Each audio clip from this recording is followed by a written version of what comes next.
ইয়া রাসূলুল্লাহ, ইয়া হাবিবাল্লাহ, নবী গো,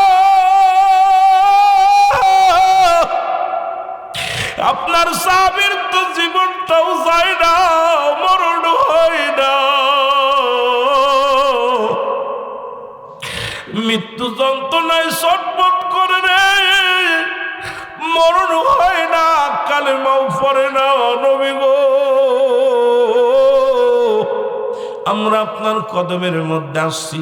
নবীজি, নবীজি দুটি হাত উঠাইয়া দিস আল্লাহর দরবারে, ডাক দে রব্বুল আলামিনের দরবারে, কান্দে আর বলে, আল্লাহ, ও আমার আল্লাহ, তুমি আমার আলকামারে মাফ করে দাও। রাসূলুল্লাহ হাত উঠায় কান্দে রে মুসলমান, কারণ শরীয়তের কিবলা হলো কাবা, দু জানের কিবলা হলো রাহমাতুল লিল আলামিন, মোনাজাতের কিবলা হলো আরশে আজিম। নবীজি আমার আরশে আজিমের দিকে তাকাইয়া দুখানা হাত উঠায় দিয়ে বলে, আমার আল্লাহ, তুমি আমার আলকামার জবান দিয়ে কালেমা বাইর করে দাও, আমার আলকামার জবান দিয়ে কালেমা বাইর করে দাও গো রব্বুল আলামিন, আমার আলকামার জবান দিয়ে কালেমা বাইর করে দাও, আর মৃত্যুটা তুমি সহজ করে দাও আল্লাহ। সঙ্গে সঙ্গে জিবরিল আমিন এসে বলে, ইয়া রাসূলুল্লাহ, ইয়া হাবিবাল্লাহ, আপনি হাত দুখানা নামায় ফেলেন, আজকে আপনার দোয়া রব্বি কারীম আজকে কবুল করতে পারছে না। আল্লাহর নবী কয়, জিবরিল কি শুনাইলা? জিবরিল কয়, ইয়া রাসূলুল্লাহ, ইয়া হাবিবাল্লাহ, আপনি আজকে যার জন্য ওকলাতি করেন, যার জন্য দোয়া করেন, নবী গো, এই দুনিয়ার মধ্যে তার দুঃখিনী মা এখনো জিন্দা, এখনো জিন্দা। জোরে জোরে চিল্লায় বলা যাবে না মারহাবা। আল্লাহ নবী ডাকতে বলে, জিবরিল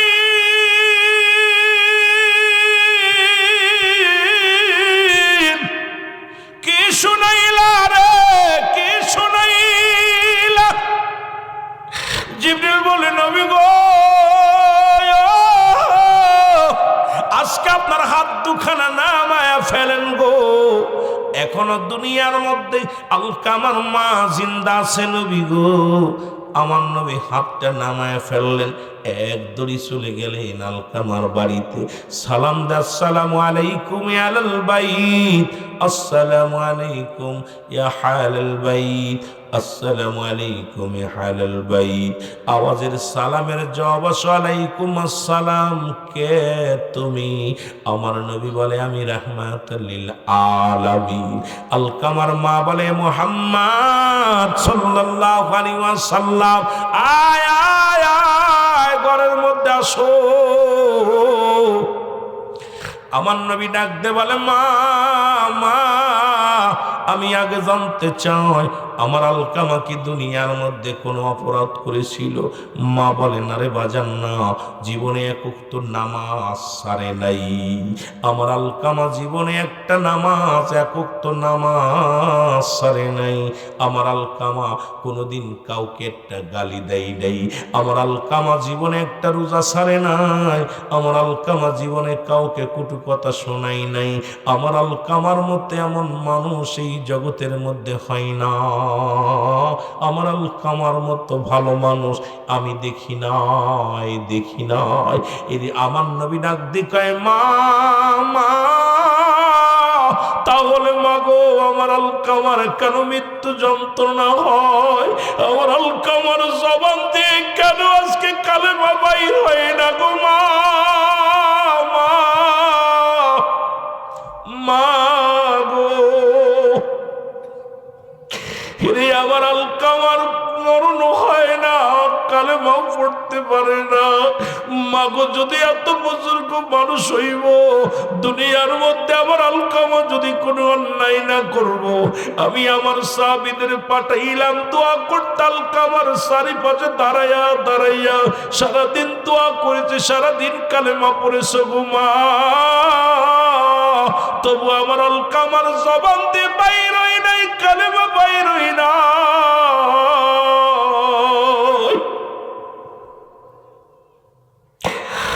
দুঃখিনী মা বলে, মুহাম্মদ সাল্লাল্লাহু আলাইহি ওয়াসাল্লাম, এরে আমার আলকামা জীবনে কোনোদিন কোনো কষ্ট তো কাউকে দেয় নাই।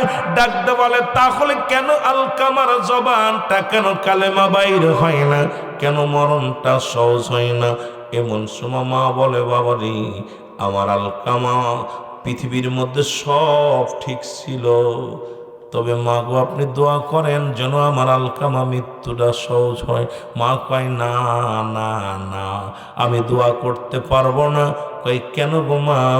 কয়, আমার আলকামা সারা জীবন শুধু বোর পরামর্শ অনুযায়ী চলতো, ওরে বউকে মূল্যায়ন করতো। আমি দুঃখিনী মা, এই পৃথিবীর মধ্যে আমার কোনো কথাকে মূল্যায়ন করতো না।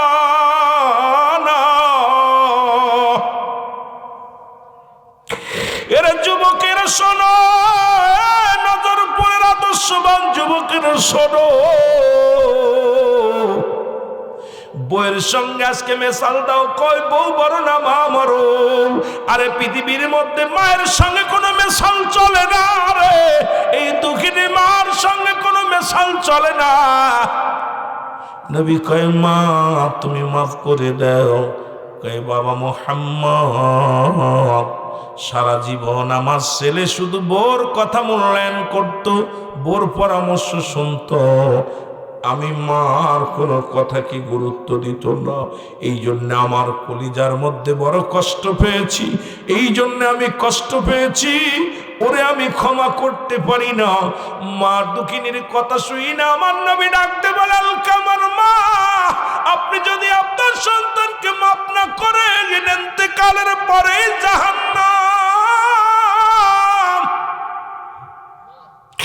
জাহান্নাম ছাড়া কোনো গতি হবে না রে, জাহান্নাম ছাড়া কোনো গতি হবে না। ও দুনিয়ার মানুষ শুনে নাও, আর কাফের মুশরিকদের জন্য তো আল্লাহ রাব্বুল লিখে দিয়েছে। আল্লাহ বলো, ইদ্দাতুলিল কাফিরিন, কাফের মুনাফিকদের জন্য প্রস্তুতি করে রাখছে আমার রব্বুল আলামিন 7টা জাহান্নাম। ও মা, মা গো, আপনি আলকামারে মাফ করে দেন। কই না, আমার কলিজার মধ্যে যে আঘাত লাগছে রে, এই কলিজার মধ্যে যে দুঃখ পেয়েছি, আমি আমার জীবন গেল আমার সন্তানের মাফ করতে পারবো না। আজকে আমার বাবারা অনেকেই মারে কষ্ট দিয়া বউরে সুখী রাখার জন্য টাউনে চলে গেছো, আর দুঃখিনী মা বাড়ি বয়া বয়া কান্দে, বউ নিয়ে তুমি চলে গেছো কোথায়? বাজারে বাসা ভাড়া করে রাখো। বাবা শোনো, বউয়ের জায়গা বউ, মার জায়গা মা। বউ মরে গেলে বউ পাবি, বউ চলে গেলে বউ পাবি, কিন্তু জনম দুঃখিনী মা বাবা যদি একবার হারাইয়া ফেলো, এত বড় দুঃখিনী, এত বড় নিয়ামত পৃথিবীর মধ্যে আর পাবি না। জোরে জোরে চিল্লায় বলা যাবে না, ঠিক কি না?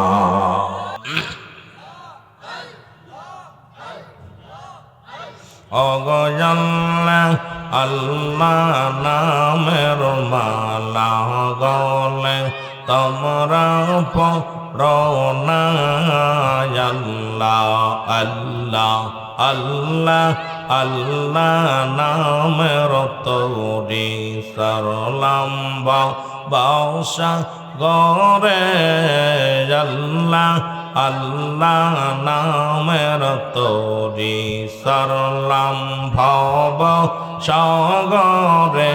আমি আল্লাহর নামে, আল্লাহর নামে ধরলাম তরি, যাব আমি ওই পাহাড়ে, আল্লাহ আল্লাহ নামের তরি সরলাম ভব সাগরে, আল্লাহ আল্লাহ।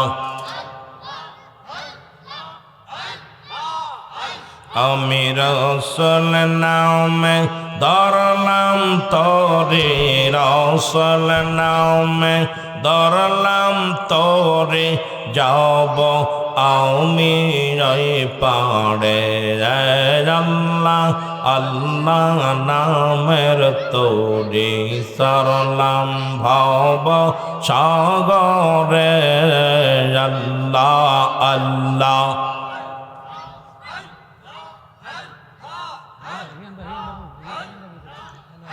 और गौर पाफिके तौराइत আসলেন নবী এই জগতে গৌর পাফিকেও তৌরাইতে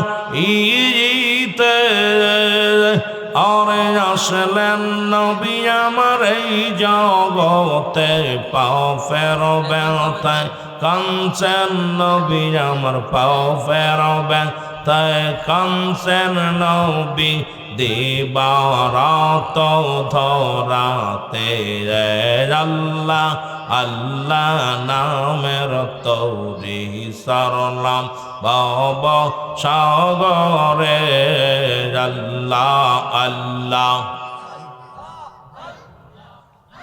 আমি আল্লাহর নামে ধরলাম তরি আল্লাহর নামে ধরলাম তরি যাব আমি যাই পারে রে আল্লাহ আল্লাহ আল্লাহ আল্লাহ আল্লাহ আল্লাহ আল্লাহ আল্লাহ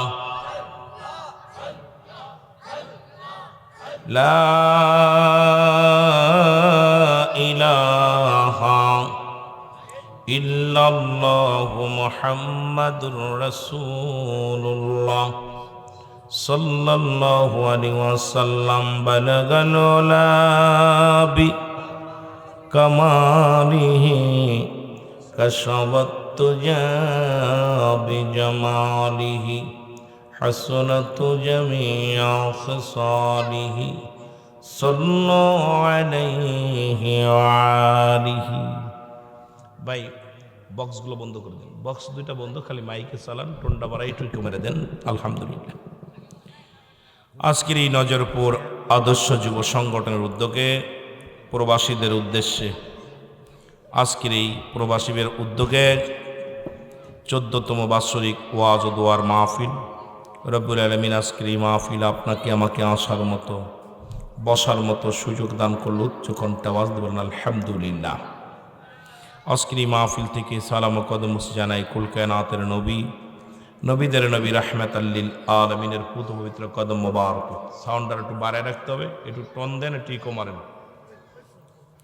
আজকের এই মাহফিল থেকে সালাম জানাই বাংলাদেশের অসংখ্য হক্কানি ওলি আল্লাহদের কদম মোবারকে সালাম জানা আজকের মাহফিলের সম্মানিত সভাপতি জনাব মোহাম্মদ সোনা মিয়া সাহেব বিশিষ্ট মুরব্বী নজরপুর আজকের মাহফিলের সহসভাপতি জনাব আলহাস সিরাজুল ইসলাম শিশু মিয়া আজকের মাহফিলের সম্মানিত ওলামায়ে কেরাম যারা আলোচনা করেছেন বা করবেন আজকের মাহফিলের বিশেষ বক্তা জনাব হাফেজ কারি জনাব হযরত মাওলানা শাহের মোহাম্মদ শরীফ আল রেজা সাহেব জনাব হযরত মৌলানা মোহাম্মদ জনাব হযরত মাওলানা আবুল ফায়েজ সাহেব আজকের মাহফিলের সম্মানিত বিশেষ বক্তা পীরজাদা খাজা মুফতি সৈয়দ বাকি বিল্লাহ নুরি সাহেব অন্যান্য ওলামায়ে কেরাম মসজিদ ইমাম সাহেব মুসল্লিগণ সামনের পৃষ্ঠ আশিকান জাকির আন্দোলন প্রাণ মুসলমান ভাই বন্ধুগণ পর্দারের মা ও বোনেরা সম্মানিত পরিচালক সাহেব জনাব ভাই ইয়াকুব আলী আল কাদরি সাহেব সহ উপস্থিত যে সমস্ত নেতৃবৃন্দ আছেন সকলকে জানাই সালাম আসসালামু আলাইকুম ওয়া রাহমাতুল্লাহি ওয়া বারাকাতুহু আওয়াজটা ঢেপঢাপ করে ভাই মাইকের আওয়াজটা ঢেপঢাপ করে মাইকটা সুন্দর করবেন আপনারা সবাই ভালো আছেন আলহামদুলিল্লাহ কনকনে শীতের মধ্যে এই ঠান্ডার রাত ইমানি পরীক্ষা চলতেছে অনেক ভাই এই ঠান্ডার ভয়ে ওযু করতেছে না নামাজও পড়তেছে না অনেক ভাই আছে আমার ভাইরা দেখা যায় অনেকেই এই কয়টা দিন জাহান্নাম বছরে একবার নিঃশ্বাস নেয় একবার নিঃশ্বাস ছাড়ে জাহান্নাম একবার নিঃশ্বাস নেয় একবার নিঃশ্বাস ছাড়ে যখন জাহান্নাম নিঃশ্বাস নেয় তখন প্রচণ্ড শীতের মাত্রা দেখা যায় জাহান্নাম যত নিকটবর্তী, যত কাছে, সেই এলাকার মধ্যে বরফ জমে যায়, সেই এলাকার মানুষগুলো খুব কষ্ট পায়। আর জাহান্নাম যত নিকটবর্তী তত দেখবেন যখন নিঃশ্বাস ছাড়ে উত্তপ্ত গরম, এই গরম প্রান্তরে দেখা যায় অনেকে টিকতে পারে না, প্রচণ্ড গরম পড়ে। তো আমার বাবারা, আমাদের দেশে ছিল 6 ঋতু, এখন দেখি 2 ঋতু। আগেতে আমরা 6টা ঋতু পড়েছি বইয়ের মধ্যে, এখন ওই গরম আর শীতে বাকি যেগুলো, এগুলো সামান্য কিছু অনুভব করা যায়।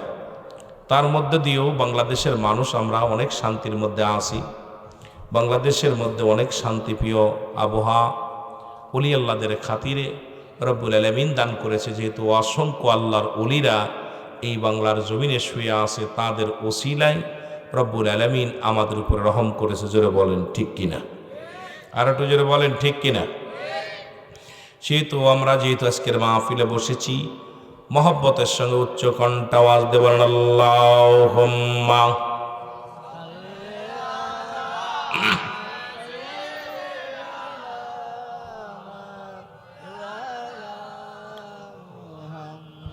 ওয়ালা আলি সাইয়্যিদিনা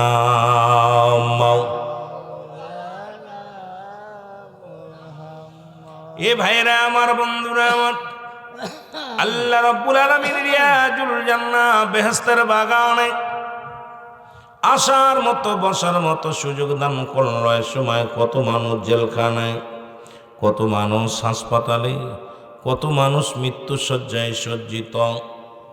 রব্বুল আলামিন আপনাকে আমাকে জেলখানায় নেন নাই, হাসপাতালে নেন নাই, এই পৃথিবীর মধ্যে সুন্দর একটা জায়গা রিয়াজুল জান্নাহ বেহেশতের বাগানে আমি আপনি বসতে পেরেছি। সেই রব্বে কারিমের দরবারে শুকরিয়া আদায় করে বলি আলহামদুলিল্লাহ।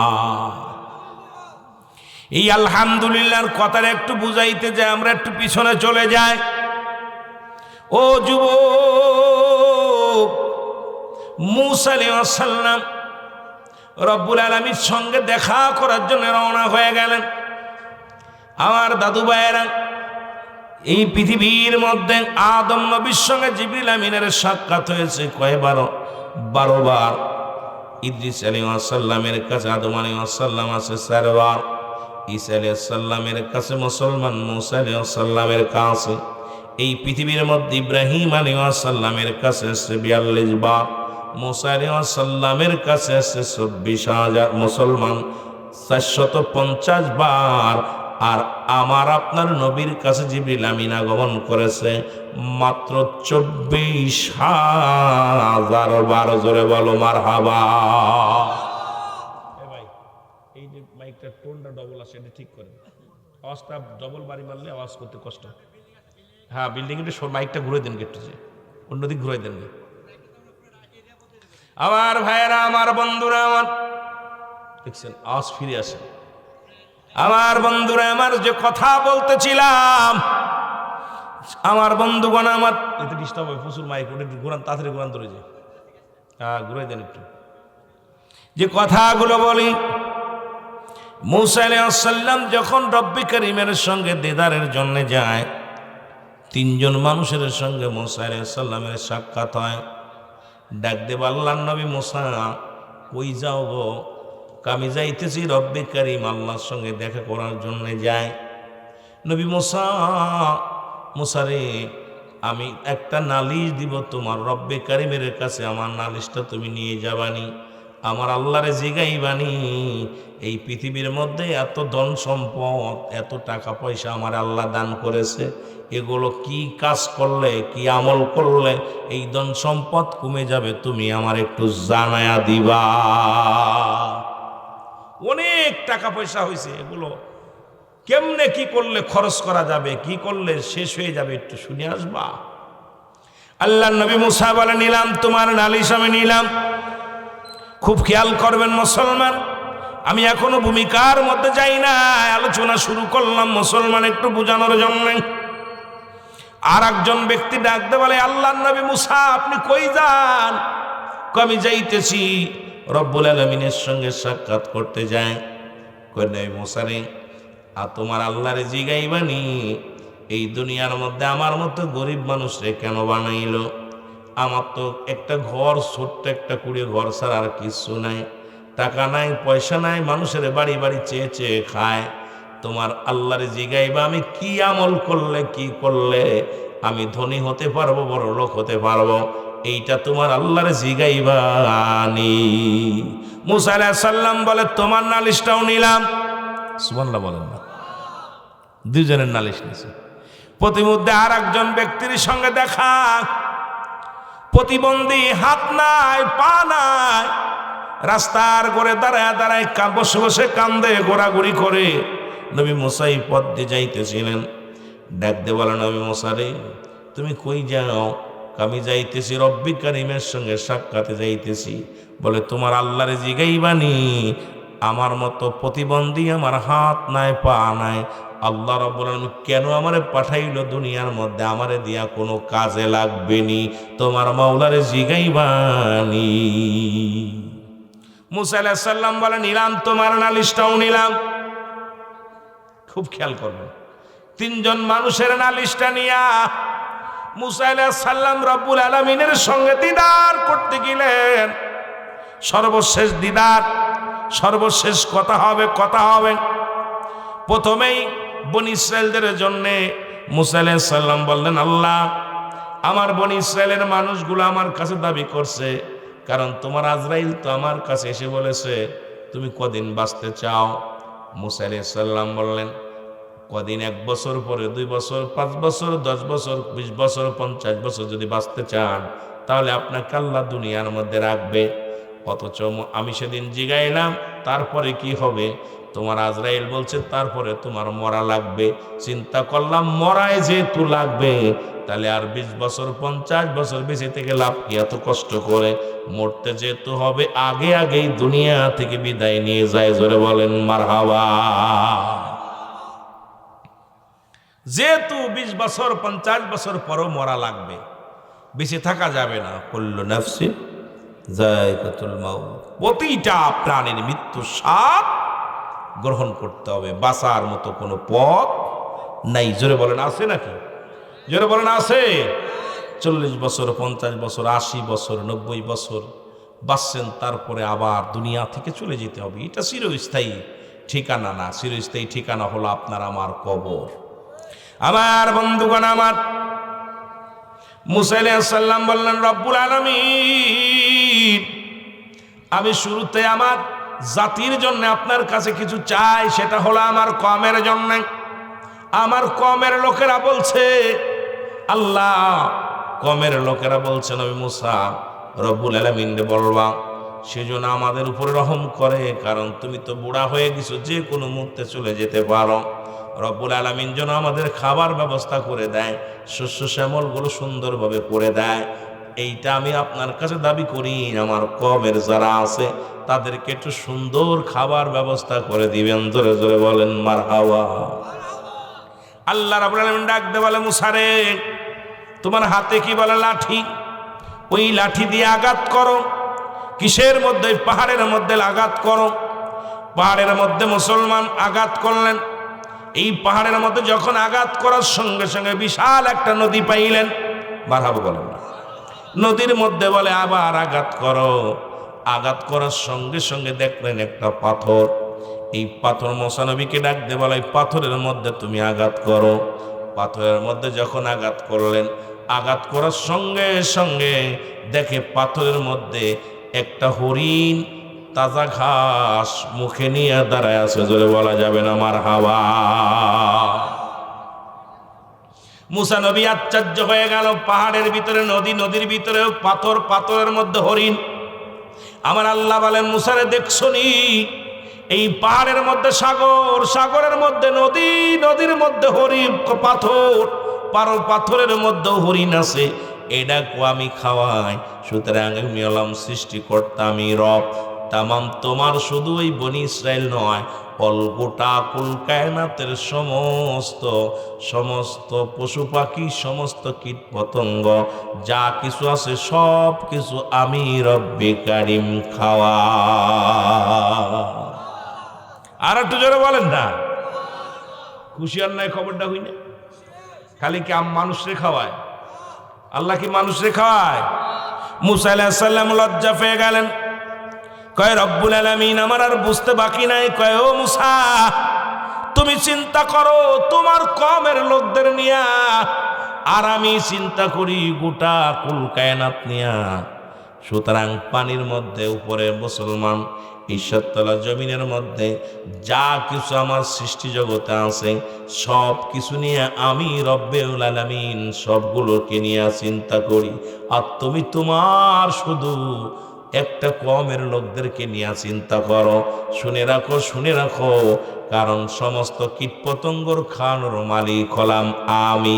এরপরও হারামখোররা হারাম ছাড়ে না, ঘুষখোররা ঘুষ ছাড়ে না, সুদখোররা সুদ ছাড়ে না। ও সুদখোর, ঘুষখোর, সমাজটা ভরে গেল। খাওয়ায় যে আমার আল্লাহ, বাঁচায় আমার আল্লাহ, এরপরও সুদ না হলে চলে না, ঘুষ না হলে চলে না। এই জাতিরে কেমনে বুঝাইব? কারণ রব্বুল আলামিন আপনাকে দুনিয়ার মধ্যে পাঠাইছে, যে কোনো উপায় আপনাকে একটা রিজিকের সন্ধান আল্লাহ দিয়ে দিবে। জোরে বলেন ঠিক কি না? রব্বুল আলামিন সব এই পৃথিবীতে আপনাকে আমাকে পাঠাইয়া, সে বিনা কারণে পাঠায়নি আপনাকে। এবার বলেন রব্বুল আলামিন, আমি 3টা প্রশ্ন নিয়ে আসছি আপনার কাছে, 3টা বিষয় জানতে চাই। আমার আল্লাহ বলেন, মুসা কি কি বিষয় বলো? বলে নাম্বার 1, আল্লাহ একজন ধনীর সঙ্গে আমার দেখা হলো আসার সময়। ধনী জিগাইছে, মুসারে তুমি কই যাও? আমি বললাম আল্লাহর সঙ্গে দিদারে যাই। এই ধনী আমাকে বলছে, নবী মুসারে তোমার আল্লাহরে জিগাইবা, এত ধন সম্পদ তোমার আল্লাহ দিছে, কি কাজ করলে দুনিয়ার মধ্যে ধন সম্পদ গুলো শেষ হয়ে যাবে? আমার আল্লাহ বলে, যাও যাও, ওই ধনীরে বলবা সে যেন আজ থেকে আমার শুকরিয়া করা বন্ধ করে দেয়। শুকরিয়া আদায় করবে না, দুনিয়ার সব সম্পদ কমে যাবে। বলে আল্লাহ দ্বিতীয় আর একজন ব্যক্তি আমাকে প্রশ্ন করছে, আপনার কাছে জানতে বলেছে। বলে কি বলো? বলে রব্বুল আলামিন একজন গরিব মানুষ, মানুষের বাড়ি বাড়ি চেয়ে খায়। এই লোকটা আমারে বলছে, ও আল্লাহর নবী মুসা, তুমি তোমার আল্লাহরে জিগাইবা, জিগাইবা এই দুনিয়ার মধ্যে আমার মতো গরিব কি কাজ করলে ধনী হওয়া যাবে, তোমার মাওলারে জিগাইবা। আমার আল্লাহ কয়, ওই গরিব রে বলবা সে যেন বেশি বেশি করে আমার শুকরিয়া আদায় করে। জোরে বলেন আলহামদুলিল্লাহ। এরা আস্তে কইবেন না জোরে কইবেন? কি বলবেন? আহা, বুবা মানুষের লোকে কথা কয়। এই চেয়ারে যারা বসে আছেন, যারা বসতে কষ্ট হয় তারা থাকেন, আর বাকিগুলো চলে আসেন ভিতরে। ওয়াজে কথার উত্তর দিলে ওয়াজ করে মজা পাওয়া যাবে। আমার বাবারা, আমার বন্ধুরা, আমার বলে আলহামদুলিল্লাহ। বলে আল্লাহ তৃতীয় আর একজন ব্যক্তি আমার জিগাইছে, ডাকতে বলছো, নবী মুসা তুমি যাও কোথায়? আল্লাহর দরবারে যাও। তোমার কাছে একটা অনুরোধ, সেটা হলো আমার তো হাত নাই, আমার তো পা নাই, তোমার আল্লাহ আমারে কিসের জন্য বানাইছে? আমার দে কোনো কাজে লাগবে নি, পরপরে আমার কোনো কাজে লাগবে নি, এটা জিগাইবা তোমার আল্লাহরে। নবী মুসা ডাক দেখো, আল্লাহ আমি জিগাইতেছি আপনারে, ওনারে কি কাজের জন্য বানাইছেন দুনিয়ার মধ্যে? আমার আল্লাহ রাব্বুল আলামিন কয়, নবী মুসা রে, এই দুনিয়ার মধ্যে ওই প্রতিবন্ধীটারে বানাইছি। ওই জাহান্নামের মধ্যে কিছু ফুটা আছে, ছিদ্র আছে, ওই ছিদ্রগুলো বন্ধ করার জন্যে আমি ওই প্রতিবন্ধীটারে দুনিয়ার মধ্যে পাঠাইলাম। আহা, যার হাত নাই, যার পা নাই, তারে পাঠাইছে ছিদ্রা বন্ধ করার জন্য, ফুটো বন্ধ করার জন্য। চিন্তা করছেন একটু? নবী মুসা রওনা হয়ে গেলেন। প্রথম দেখা হলো ধনীর সঙ্গে। ধনী কয়, ও মুসা, নবী মুসা তোমার আল্লাহরে জিগাইছনি?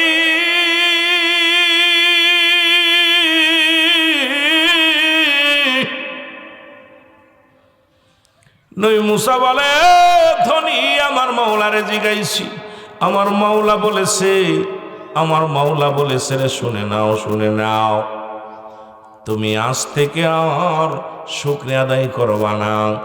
ধনী ডাক দে কয়, নবী মুসা তুমি আমারে কি পাগল পাইছো রে? যে আমি আল্লাহর শুকরিয়া বন্ধ করে দিব। ধন সম্পদের পাহাড় যদি আরো দ্বিগুণ বেড়ে যায় তবু আমি মাওলার শুকরিয়া করতে ভুলব না। সঙ্গে সঙ্গে ধনী আর একবার উচ্চ আওয়াজে বলছে আলহামদুলিল্লাহ। সঙ্গে সঙ্গে ধন সম্পদ আরো দ্বিগুণ আল্লাহ বাড়ায়া দিছে। জোরে বলা যাবে না মারহাবা।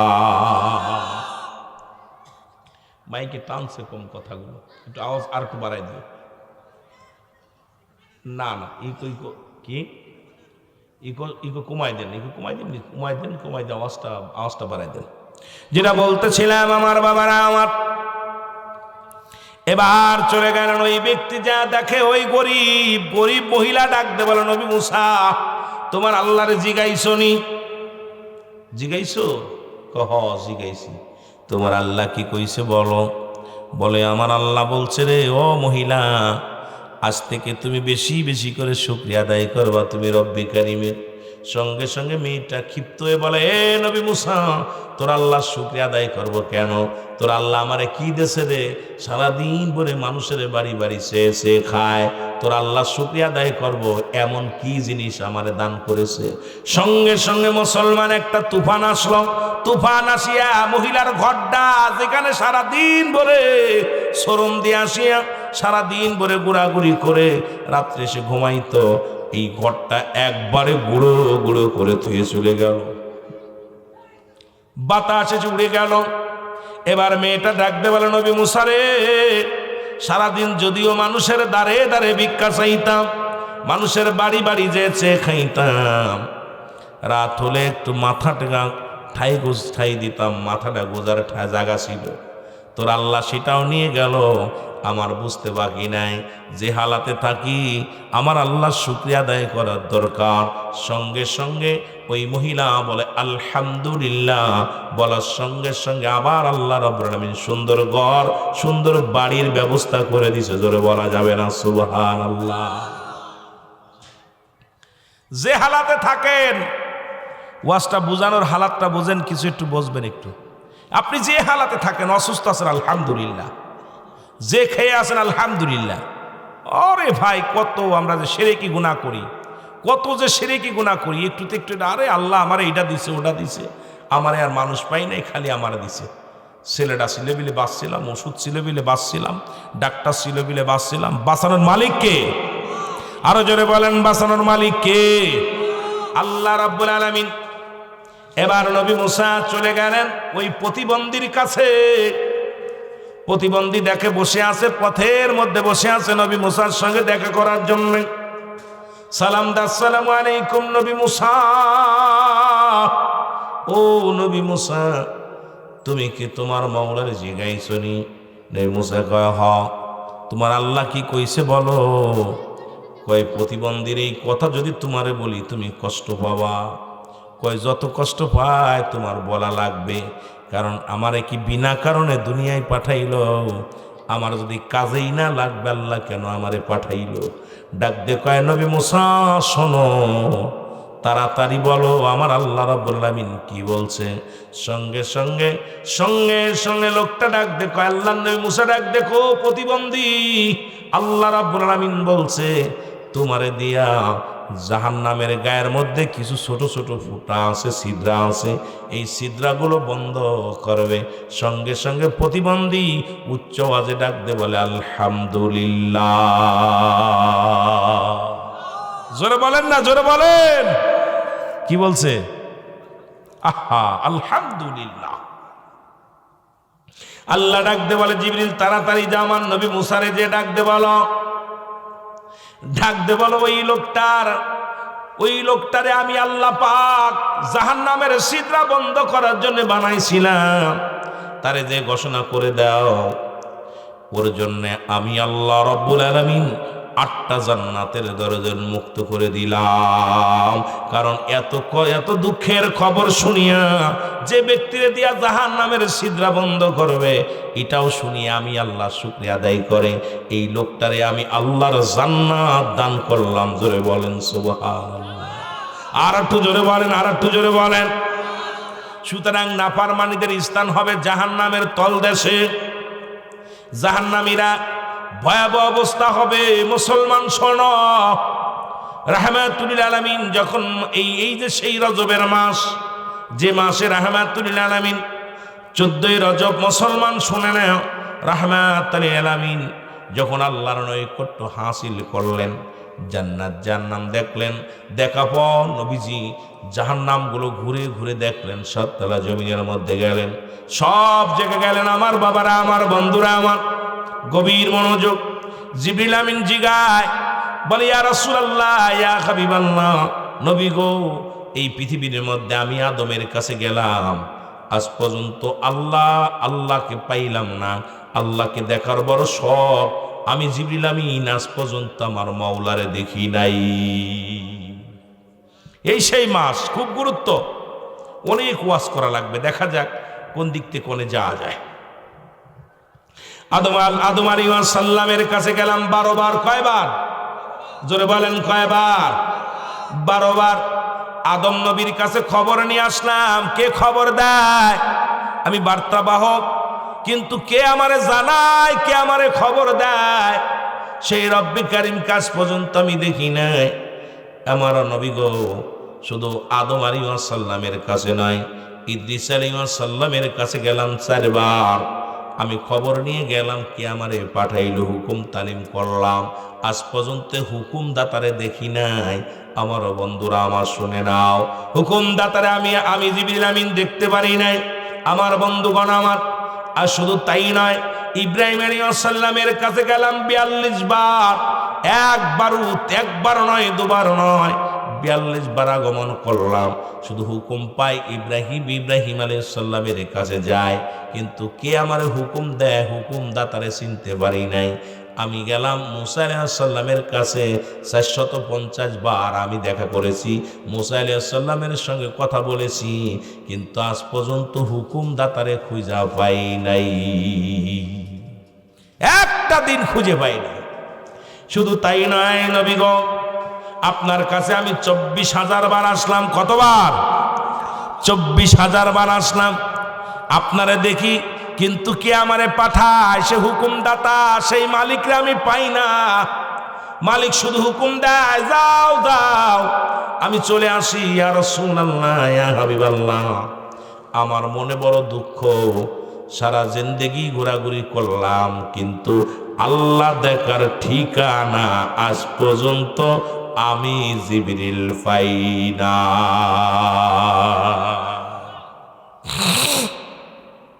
খুব মজার বিষয় বাবা, খুব খুব খেয়াল করবেন। আল্লাহ রাব্বুল আলামিনের হাবিব বলে, জিবরিল তোমার দেহের মধ্যে কয়শো পাকা? বলে 600। কয়শো? কয় পাওয়ার কেমন? কয় একটা পাকা উড়াল দিয়ে 7 তলা জমিন ঘুরে আসতে পারি, এই ক্ষমতা আমার। আল্লাহ রাব্বুল আলামিন এত বড় ক্ষমতা দিছে, সারা পৃথিবী ঘুরে আসবো, আমার ডানা ব্যথা হবে না, এত পাওয়ার, এত শক্তি রব্বুল আলামিন আমারে দান করেছে। আমার আল্লাহ ডাক দেখ, আমার আল্লাহ পাক এত শক্তি, কিন্তু 7 তলা জমিনের মধ্যে অনেক জায়গা ঘুরেছি, কিন্তু আল্লাহ পাক ঠিকানা আমি পাই নাই।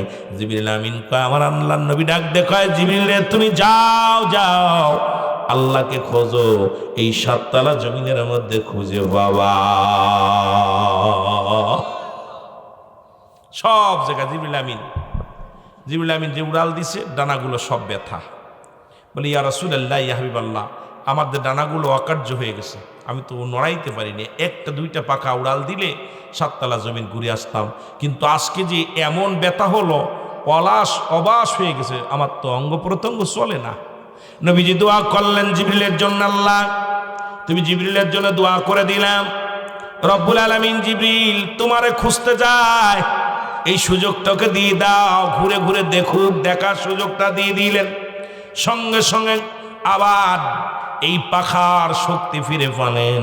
প্রথম আসমানে যায় সালাম দিলেন জিবরিল, প্রথম আসমানেই যায় নবীর সঙ্গে দেখা, দ্বিতীয় আসমানে যায় নবীর সঙ্গে দেখা, তৃতীয় আসমানে যায় নবীর সঙ্গে দেখা, চতুর্থ আসমানে যায় নবীর সঙ্গে দেখা, পঞ্চম আসমানে যায় নবীর সঙ্গে দেখা, সব মুসলমান 6ষ্ঠ আসমানে যায় নবীর দেখা, সপ্তম আসমানে নবীর দেখা।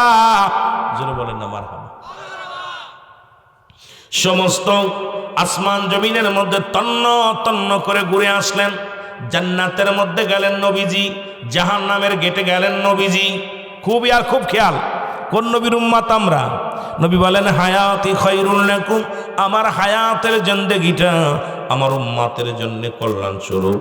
ও মামায়াতি খায়রুল লাকুম ওয়াফাতি খায়রুল লাকুম, আমার ওফাতটাও আমার ইন্তেকালটাও আমার উম্মতের জন্য কল্যাণ স্বরূপ। জোরে বলো মারহাবা।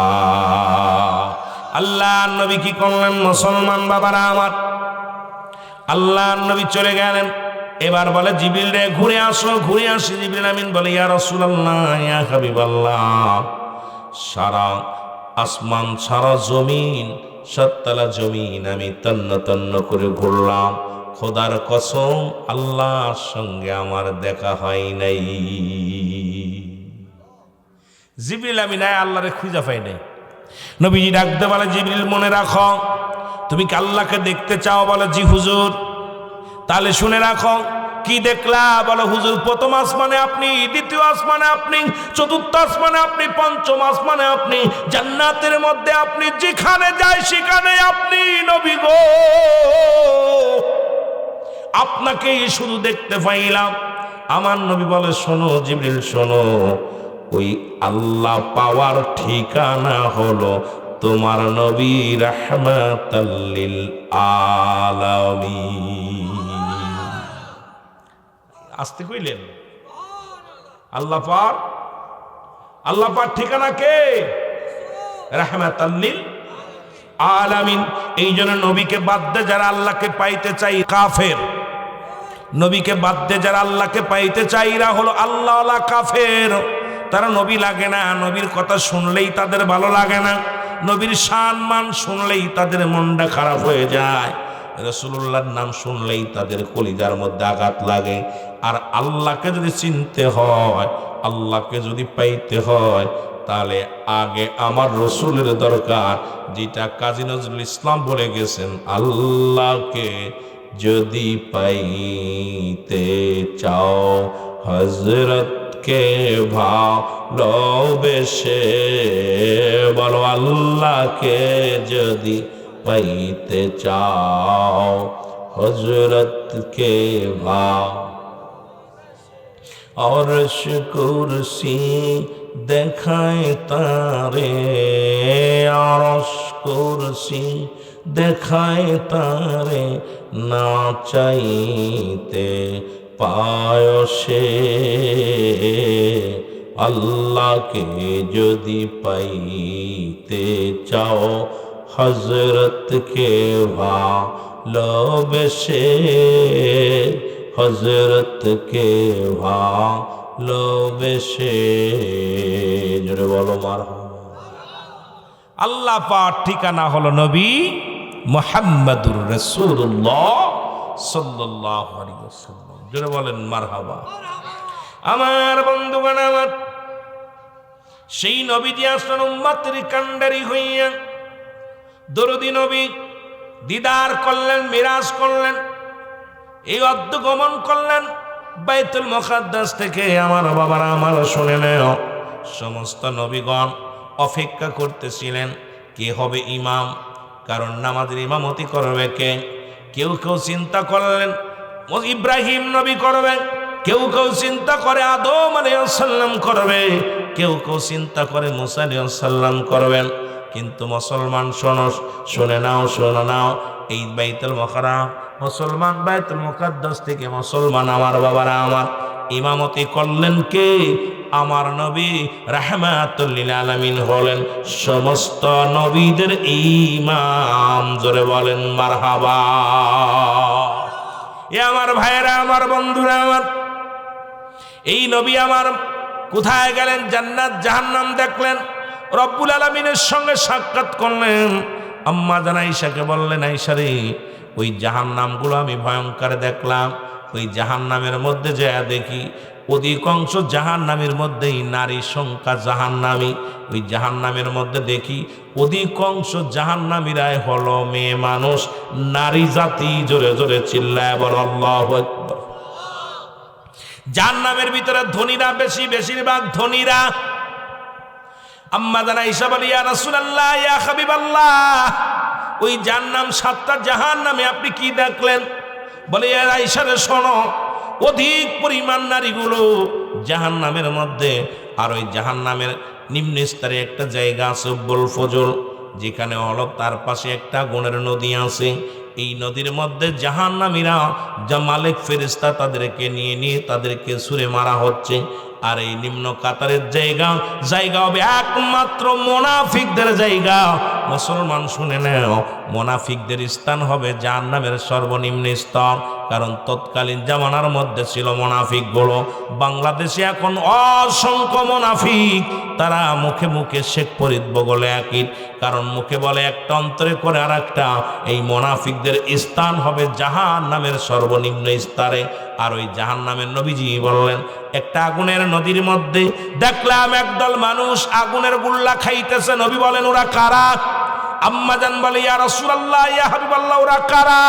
নবীজি বললেন, ওরা হলো এই পৃথিবীর মধ্যে ওরা ছিল দুনিয়ার মধ্যে সুদখোর। এই সুদখোরের, এই মুসলমান ঘুষখোর আর সুদখোরদের জন্য একটা নহর, বিশাল একটা আগুনের নহর বানানো হবে, নদী বানানো হবে। এই সুদখোর আর ঘুষখোরগুলোকে জাহান্নামের, এক একটা জাহান্নামে 70,000 রশি লাগানো আছে। আর এই এক একটা রশির মধ্যে 70,000 ফেরেশতা ধরে টানাটানি করবে। মুসলমান শুনে নাও, 70,000 রশি দইরা এই জাহান্নামগুলো টেনে টেনে টেনে টেনে টেনে টেনে তা আপনার সামনে আনা হবে। জাহান্নামীদের মধ্যে মুসলমান শুনে নাও, আগুনের নদীর মধ্যে সাঁতার কাটবে, এখানে গায়ের গোস্তগুলো থাকবে না। আবার মালিক ফেরেশতার লোকগুলো তাদেরকে টেনে হিসড়ে নদীর মধ্যে নিক্ষেপ করবে। পিপাসায় যখন কাতর হয়ে যাবে, মহিলাদের হায়ানি পাশের পানিগুলো তাদের পান করানো হবে। আমার বাবারা আমার, শুধু তাই নয়, ওই দেখো জাহান্নামের গেটের মধ্যে একটা গাছ লাগানো আছে, যে গাছটার নাম হলো জাক্কুম নামে কাঁটাযুক্ত গাছ। এই গাছটা মানুষ খাওয়া গাছ। জঙ্গলের মধ্যে আমরা জানি মুসলমান আফ্রিকার জঙ্গলে মানুষ খায় একটা গাছ আছে, মুসলমান জাহান্নামের মধ্যে একটা গাছ আছে, যে গাছটার নাম হলো জাক্কুম নামে কাঁটাযুক্ত গাছ। এই গাছটা জাহান্নামীদের ধরে ধরে গিরাজ করে ফেলবে। আমার বাবারা আমার, এত পরিমাণ কাটা গায়ের গাছের মধ্যে এত পরিমাণ কাটা থাকবে, ওই বেল গাছে যেমন কাটা হয় এইরকম এক একটা কাটা লক্ষ লক্ষ মানুষগুলো গ্রাস করে ফেলবে। জান্নাতের মধ্যে একটা গাছ থাকবে, যে গাছটার নাম থাকবে মুসলমান সিদরাতুল মুনতাহা, বড়ই গাছ। যখন রাসূলকে দিদার দিলেন মেরাজের রাত্রে, আমার নবীকে নিয়ে রাখলেন এই গাছের নিচে। নবীজি তাকায় দেখে ডান দিকে জান্নাতুল মা, ওই বাম পাশে তাকায় দেখে একটা গাছ। সেই গাছটা নবীজি জিজ্ঞাসা, জিবরিল আমিন এই গাছটার নাম কি? বলে, ইয়া রাসূলুল্লাহ, ইয়া হাবিবাল্লাহ, এই গাছটার নাম হলো বড়ই গাছ। এই জান্নাতের মধ্যে যারা যাবে, এই সুস্বাদু ফল তারা ভোগ করবে। জোরে বলেন মারহাবা। এই মুনাফিকদের আল্লাহ কমিনান নাস, মানুষের মধ্যে মাকুল, তারা বলবে আমান্না, তারা ঈমান আনছে বিল্লাহি, আল্লাহর প্রতি, ওয়াবিল আখিরাতের প্রতি বিশ্বাস স্থাপন করছে। ওমা হুম বিমুমিনিন। ও মুসলমান শুনে নাও, তৎকালীন জামানার মধ্যে অসংখ্য মুনাফিক ছিল, এখনো আছে, যারা ইসলামের মধ্যে ধোঁকা দিতে চায়, ইসলামটাকে 12 বাজাইতে চায়। শুনে নাও, শুনে নাও আমার বাবারা আমার বন্ধুরা আমার, এই দুনিয়ার মধ্যে থেকে কদিন আমরা দুনিয়ার মধ্যে বাঁচবো? 40 বছর, 50 বছর, 80 বছর হয়তো দুনিয়ার জিন্দেগিতে থাকবো। এইটা কয়টা দিন থাকার জন্যে এই দুনিয়ার মধ্যে এমনভাবে মোহে পড়ে গেছি, রাসূল বলছে বালহুয়া কিলাব, এই দুনিয়াটা হলো পচা দুর্গন্ধ মরি। মানুষের চরিত্র হলো কুকুরের চরিত্র। কুকুর যেমন দুনিয়ার মধ্যে মরি পাইলে খুশি হয়, শেষ জামানার উম্মতিরা এই দুনিয়ার মধ্যে শুধু সম্পদ পাইলে খুশি হয়। জোরে জোরে চিল্লায় বলেন ঠিক কিনা? আল্লাহুম্মা সাল্লি আলা এরে নবিয়না শাফিয়ানা মাওলানা। আল্লাহুম্মা সাল্লি আলা সাইয়্যিদিনা এরে নবিয়না শাফিয়ানা আদম যখন মাটি পানি মোর নবীজি খোদার আসল। আদম যখন মাটি পানি মোর নবীজি খোদার আসল। তার উপরে পড়েন দুরুদ, তার উপরে পড়েন দুরুদ। আল্লাহ ফেরেশতা কুল আল্লাহুম্মা সাল্লি আলা নবিয়িনা শাফিয়ানা। আরো জোরে বলেন আল্লাহুম্মা সাল্লি আলা সাইয়্যিদিনা আলা নবিয়িনা শাফিয়ানা মাওলানা। 63টি কাল কাঁদলেন নবী সকলি উম্মতের লাগি। 63টি কাল কাঁদলেন নবী সকলি উম্মতের লাগি। এখনো কাঁদেন নবী, এখনো কাঁদেন নবী শুইয়া সোনার মদিনায়। আল্লাহুম্মা আলা নবিয়িনা শাফিয়ানা মাওলানা। আরো জোরে বলেন আল্লাহুম্মা সাল্লি আলা নবিয়িনা শাফিয়ানা। আকাশ কান্দে বাতাস কান্দে কান্দে বিবি ফাতিমা। আকাশ কান্দে বাতাস কান্দে কান্দে বিবি ফাতিমা। জমিন আসমান কান্দে, জমিন আসমান কান্দে কান্দে সোনার মদিনা। আল্লাহুম্মা জোরে আলা নবিয়িনা শাফিয়ানা মাওলানা মুহাম্মদ। আল্লাহুম্মা আলা নবিয়িনা শাফিয়ানা। এই দুনিয়ার মুসলমান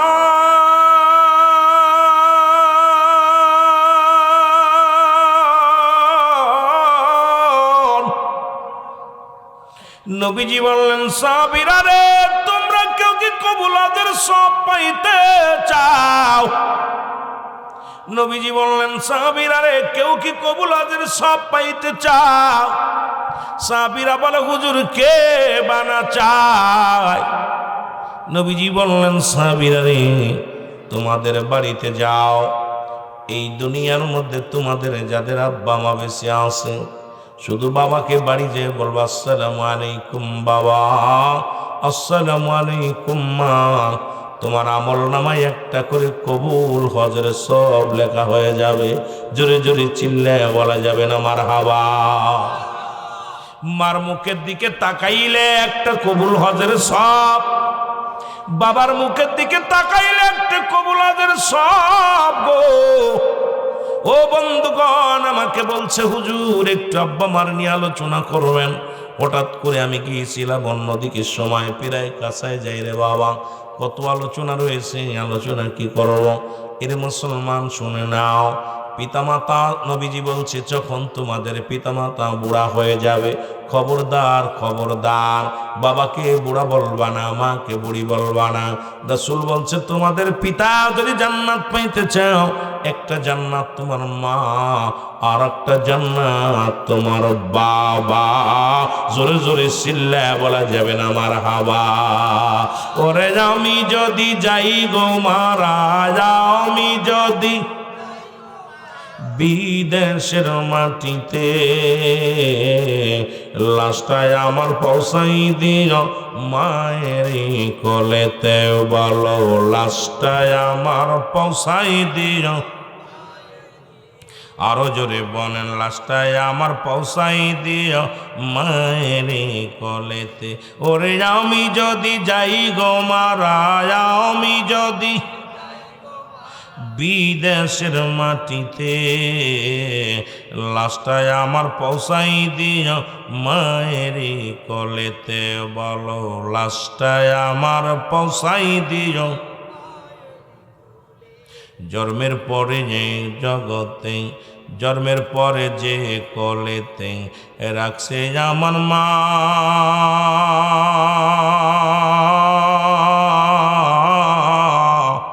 সেই মারে না দেখাইয়া আমার দাফন দিও না, হায় হায় দাফন দিও না। জন্মের পরে যে কোলেতে রাখছে আমার মা,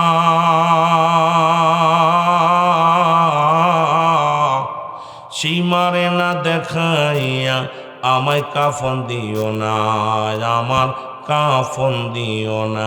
আমার মায়ের মুখটি দেখলে পারে, মায়ের মুখটি দেখলে পারে শান্তি পাবো কবরে, লাশটায় আমার পৌঁছাই দিও মায়েরই কোলেতে, বলো লাশটায় আমার।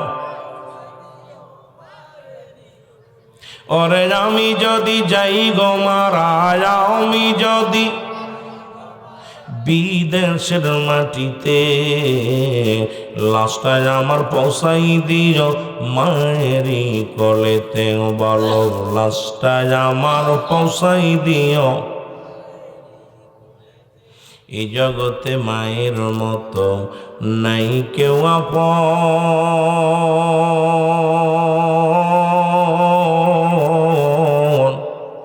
সেই মারে না দেখায়া আমার দিও না দাফন, আমার দিও না দাফন। এই জগতে বাবার মতো নাই কেউ আপন,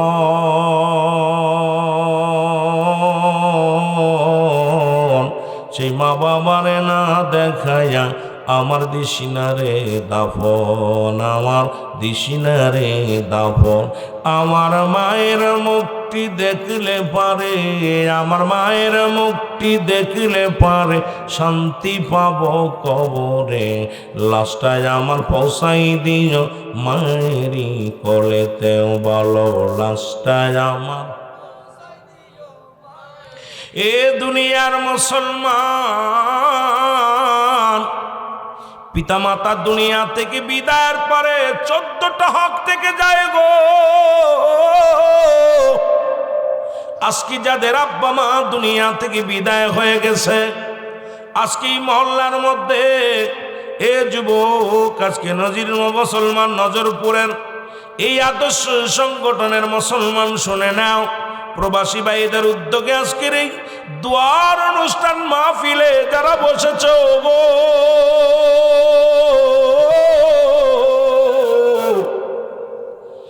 আমার বাবারা, আমার কে যেন মা হারাইছো, কে যেন বাবা হারাইছো। নবীজি বললেন সাহাবীরা রে, যদি কোনো ব্যক্তি বাড়িতে সালাম দাও, আসসালামু আলাইকুম মা, আসসালামু আলাইকুম বাবা, তার আমল নামায় একটা করে কবুলতের সব লেখা হয়ে যাবে। জোরে বলেন মারহাবা। নবীর সাহাবীরা কান্দে, চোখের পানি ছিঁড়ে। নবী ডাকতে বলে সাহাবীরা রে, তোমরা কেন কান্দো? আমার নবী বলে সাহাবীরা, তোমরা কেন কান্দো? চোখের পানি ছিঁড়ে কান্দো গো।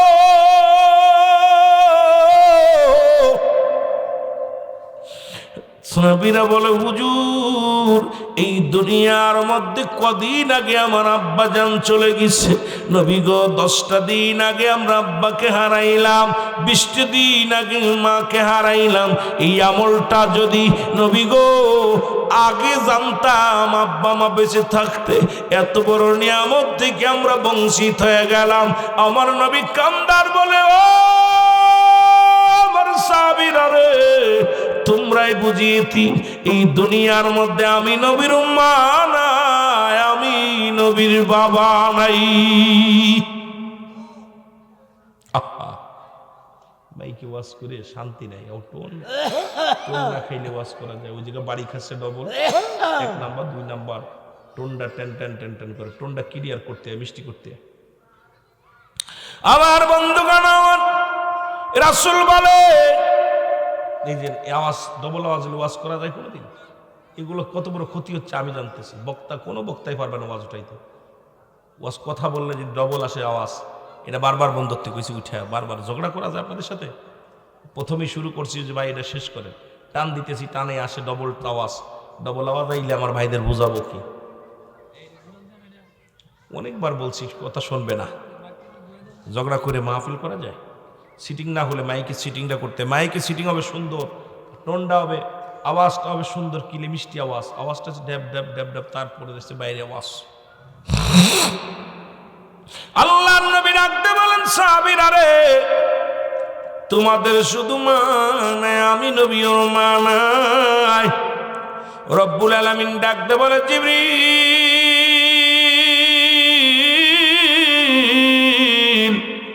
যাও যাও আমার হাবিবরে জানায়া দিয়েছো, এই দুনিয়ার মধ্যে যাদের রব্বা নাই মা নাই, ওরা যেন এমনি কান্দে, রব্বির হামহুমা কামা রব্বায়ানি সগীরা। জোরে জোরে বলেন, রব্বির হামহুমা কামা রব্বায়ানি সগীরা। জোরে বলেন না মারহাবা। এই মাইক ইসি দাও, হরেন ইসি দাও, বক্সে দাও, বক্সে দাও দিয়ে আওয়াজটা ঠিক ওটা নষ্ট হয় না দেখিনি। রাসূল পাক সাল্লাল্লাহু আলাইহি সাল্লাম, আমার আল্লাহ পাক রাসূলকে জানায় দেন, হাবিব যাদের আব্বা নাই মা নাই তাদের জন্য এই দোয়াটা শিখাইয়া দেন। হে আমার রব, হে আমার প্রতিপালক, হে আমার আপনজন, যারা দুনিয়া থেকে বিদায় হয়ে গেছে তাদের জন্য দোয়া করা শিখাইলেন কে? জোরে বলেন, কে শিখাইলেন? আমার আল্লাহ। কে শিখাইলেন? আমার আল্লাহ রাব্বুল আলামিন শিখাইলেন। আদম নবী দোয়া করে, রব্বানা জালামনা আনফুসানা ওয়া ইল্লাম তাগফির লানা ওয়া তারহামনা লানাকুনান্না মিনাল খাসিরিন। আদম নবী বলে, আমার রব, আমার প্রতিপালক আল্লাহ, আমি জালিমদের অন্তর্ভুক্ত হয়ে গেছি, আমার তুমি ক্ষমা করে দাও। আর আমার নবীর আমার আল্লাহ শিখায় এমনি ডাকো, আমার রব, আমার প্রতিপালক, আমার আল্লাহ, আমার আব্বা মার সগীরা কবিরা গুনাহগুলো মাফ করে দাও।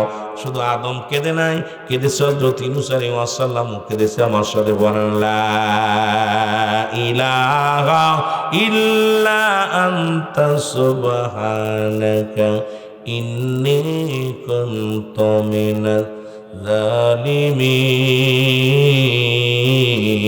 জোরে বলেন মারহাবা।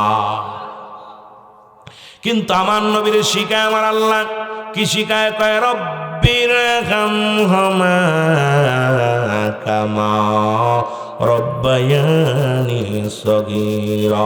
জোরে জোরে বলেন, রব্বির হামহুমা কামা রব্বায়ানি সগীরা। ওরে মা বাবার কথা মতো যেজন চলে না, বলো মা বাবার কথা মতো যেজন চলে না, আল্লাহ নবীর দয়া তারা পাবি না। বাইরে আল্লাহ নবীর দয়া, জোরে জোরে বলেন, আল্লাহ নবীর দয়া তারা পাবে। মা বাবা তোর অতি আপন, তাদেরকে করহ যতন। মা বাবা তোর অতি আপন, তাদেরকে করহ যতন। মার কলিজায় দুঃখ দিলে আল্লাহ সহে না, আল্লাহ নবীর দয়া তারা পাবি না। বাইরে আল্লাহ নবীর দয়া। এ দুনিয়ার মুসলমান,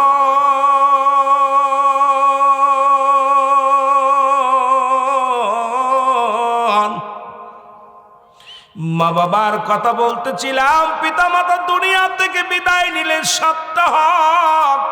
ও যুবক লেখে নাও গো, শুধু একটু শিকার জন্যে আমার বাবারা শোনো শোনো শোনো, এই হকগুলো যদি আদায় না করো, আব্বা মার হকগুলো যদি আদায় না করো, কিয়ামতের ময়দানে তোমার বাবা মার সঙ্গে সম্পর্ক থাকবে না, তোমার আব্বা তোমার চিনবে না, তোমার মা তোমার চিনবে না। ও যুবক, একটু দেনের কান্ডা লাগা শুনে নাও। 7টা হক, মোট 14টা হক। দুনিয়ার মধ্যে বেঁচে থাকতে 7টা, দুনিয়া থেকে বিদায়ের পরে 7টা। 1 নম্বর হলো মুসলমান, শুনে নাও, এই যারা আব্বা মা হারা ফেলেছ, যাদের আব্বা মা দুনিয়া থেকে বিদায় হয়ে গেছে, তারা ভালো করে লেখে নাও তাদের করণীয় কি। তাদের করণীয় কি? এক নাম্বার হলো আব্বা মার জন্য মাগফিরাত কামনা করা। জোরে জোরে চিল্লায় বলা যাবে না মারহাবা। এক নাম্বার হলো, এক নাম্বার হক পিতামাতার মোট 7টা হক ইন্তেকালের পরে, 7টা হক দুনিয়ার মধ্যে জিন্দা থাকতে, মৃত্যুর পরে যে তোমাদের সবাই মারা গেছে, এই হকগুলো আগে জেনে নেই মুসলমান, শুনে নাও। এক নাম্বার হলো তাদের জন্য মাগফিরাত কামনা করা।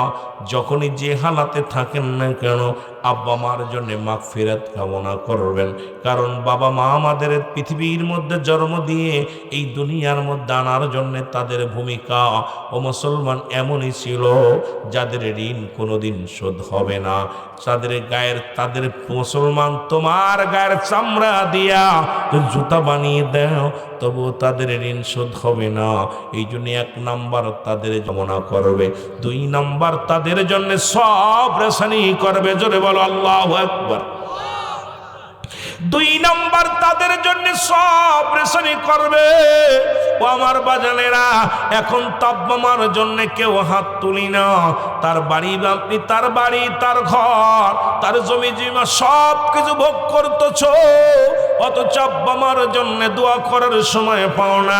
আমি আপনাদেরকে বলে যাই, 2 নাম্বার তাদের জন্য সব রেশানি করা লাগবে। আমার দেশের আলেম ওলামা এখন তো দোয়া করা বন্ধ করে দেয়, তাদের জন্য 40 করা বন্ধ করে দিছে। তাদের জন্য আব্বা মা মারা গেলে তাদের জন্য দোয়া করা বন্ধ করে দিছে।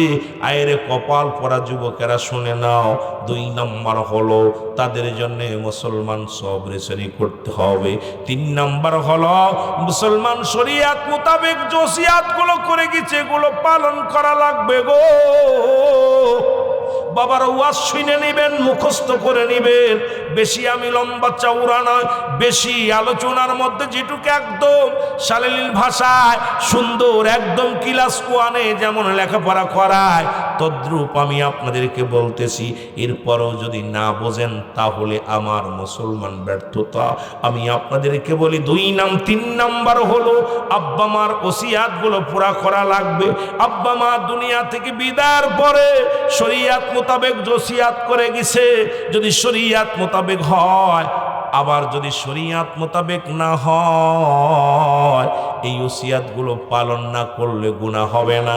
তবে শরীয়ত মোতাবেক যদি ওসিয়াত করে যায় এটা যদি পালন না করেন গুনাহগার হয়ে যাবেন। আপনার আমার আব্বা দুনিয়া থেকে চলে গেছে, ওসিয়াত করেছে বাবা তুই সারা বছর ওই মসজিদে নামাজ পড়বি, সারা বছর দান ধ্যান করবি।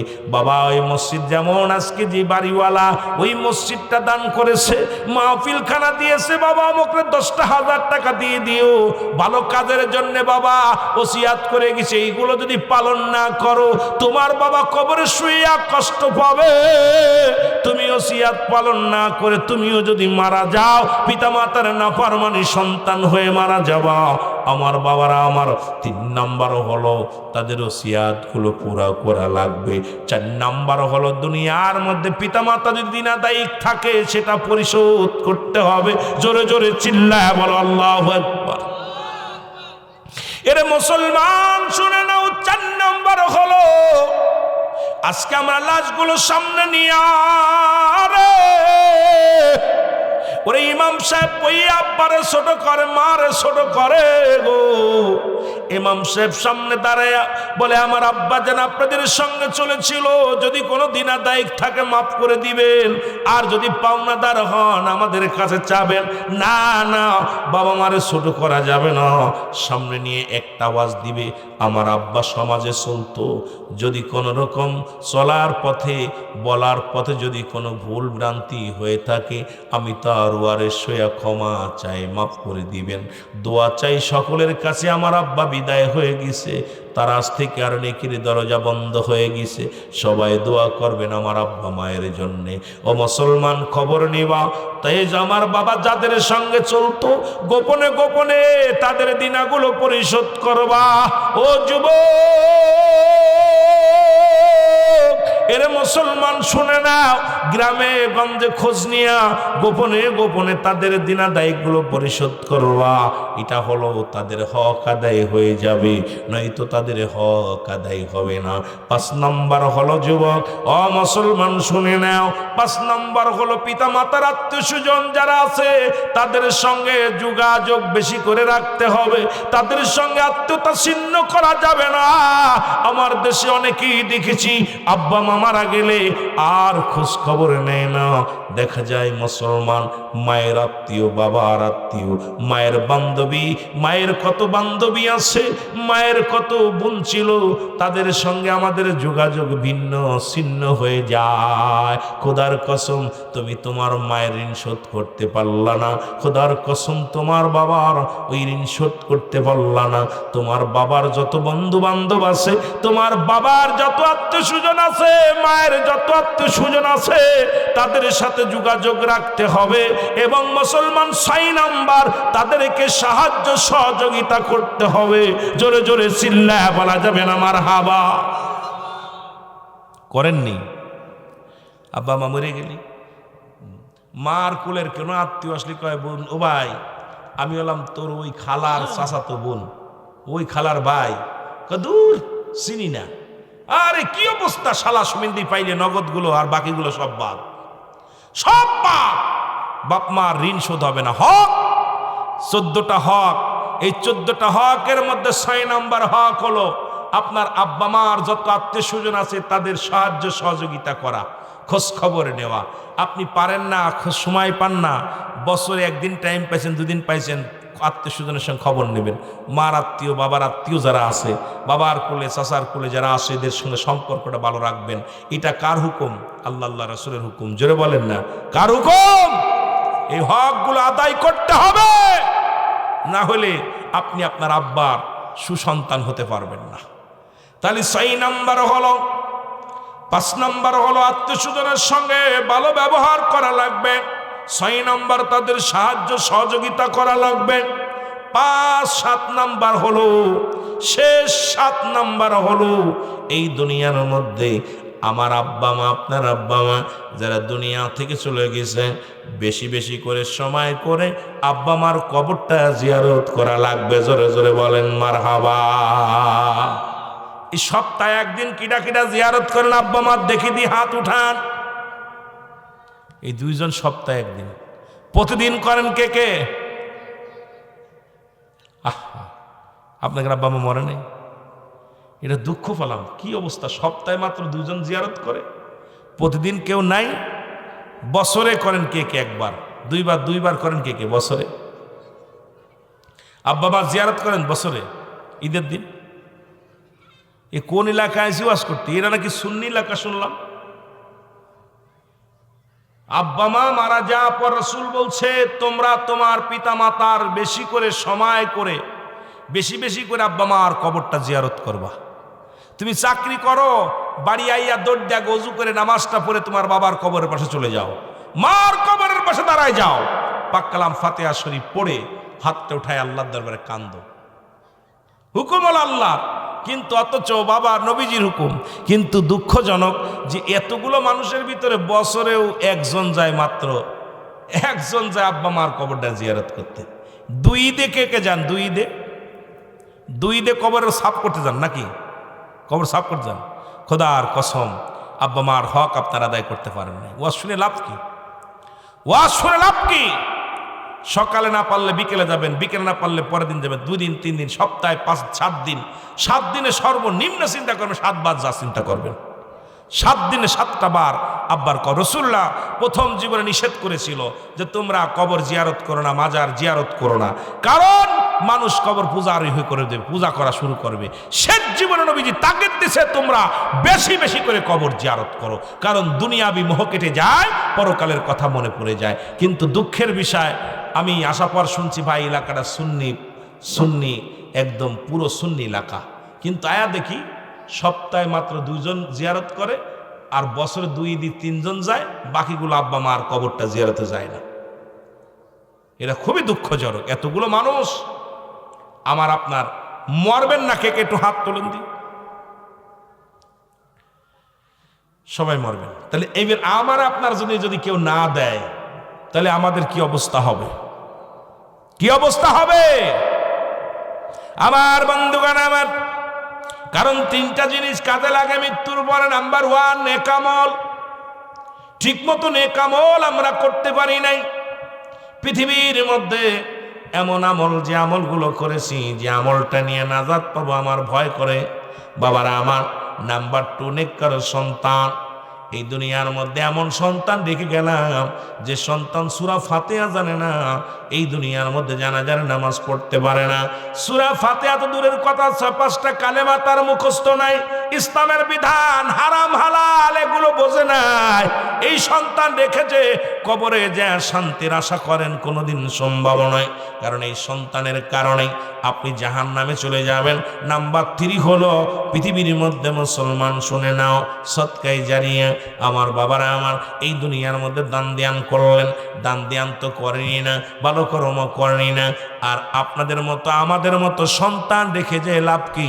100 সন্তান রেখেও কোনো লাভ নাই, 1000 সন্তান রেখেও লাভ নাই। মুসলমান শুধু গরু ছাগলের মতো, পশুর মতো সন্তান আমাদের বানিয়ে থুয়ে গেল। আব্বা মা যে এত কষ্ট করে আমাদেরকে লালন পালন করলেন, হঠাৎ করে নবীজির কাছে আসলেন। নবীজি উঠে দাঁড়াইলেন। দাঁড়ানোর পর রাসূলুল্লাহ নিজের ঘাড়ের রুমাল মুবারক বিছায়া দিলেন দুধমা হালিমাতুস সাদিয়া, এবং হালিমাতুস সাদিয়া রাসূলুল্লাহ রুমাল মুবারকের পরে বসলেন। কানে কানে কি যেন বললেন। নবী যখন হালিমাতুস সাদিয়া যখন উঠে দাঁড়াইলেন, রাসূলুল্লাহ উঠে দাঁড়াইলেন।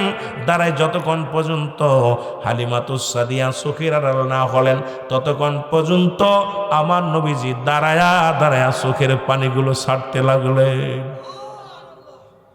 সাহাবীরা বলে, ইয়া রাসূলুল্লাহ, ইয়া হাবিবাল্লাহ, কে গো এই মহিলা যার সম্মানে আপনার নিজের রুমাল মুবারক বিছায়া দিলেন, যার সম্মানে আপনি দাঁড়াইলেন, যার সম্মানে আপনি চোখের পানিগুলো ছেড়ে ছেড়ে কানলেন?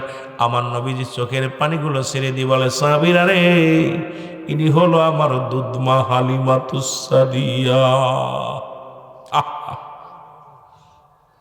আমার বাবারা, আমার বন্ধুরা আমার, তাহলে বোঝা গেল আমার রাসূল দুধ মায়ের সঙ্গে যদি এইরূপ ব্যবহার করতে পারে, আমার নবীজি মায়ের জন্য সদা সর্বদাই কাঁদতেন, বাবার জন্য দুনিয়ার মধ্যে কাঁদতেন। আমার আব্বারা আমার, আমার বন্ধুরা আমার, আজকে বড় কষ্ট পাইলাম।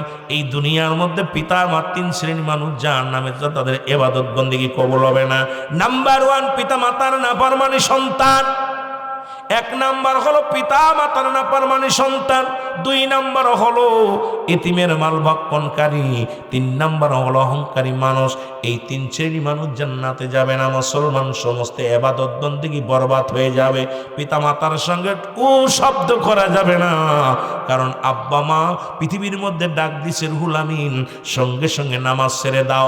যদি ফরজ নামাজ ব্যতীত নফল সুন্নাত তুমি দাঁড়ায় কিছু নামাজে ছেড়ে দাও, ছেড়ে দাও, 1 মিনিট দেরি করো না। আব্বা মার ডাকে সাড়া দাও। ও মুসলমান শুনে নাও, বাবা মার জন্য দ্বিতীয়বার তোমার নাম ধরে ডাকা না লাগে, জোরে জোরে বলো আল্লাহু আকবার। মা বাবার কথা মতো যেজন চলে না, বলো মা বাবার কথা মতো। আল্লাহ নবীর দয়া তার পাবি না, বাইরে আল্লাহ মা বাবা তোর আপন, তাদেরকে কর যতন। মা বাবা তোর আপন, তাদেরকে কর যতন। মার কলিজায় দুঃখ দিলে আল্লাহ সহে না, বলো মার কলিজায় দুঃখ দিলে আল্লাহ সহে না। আল্লাহ নবীর দয়া তারা পাবি না, বলো আল্লাহ। এ দুনিয়ার মুসলমান,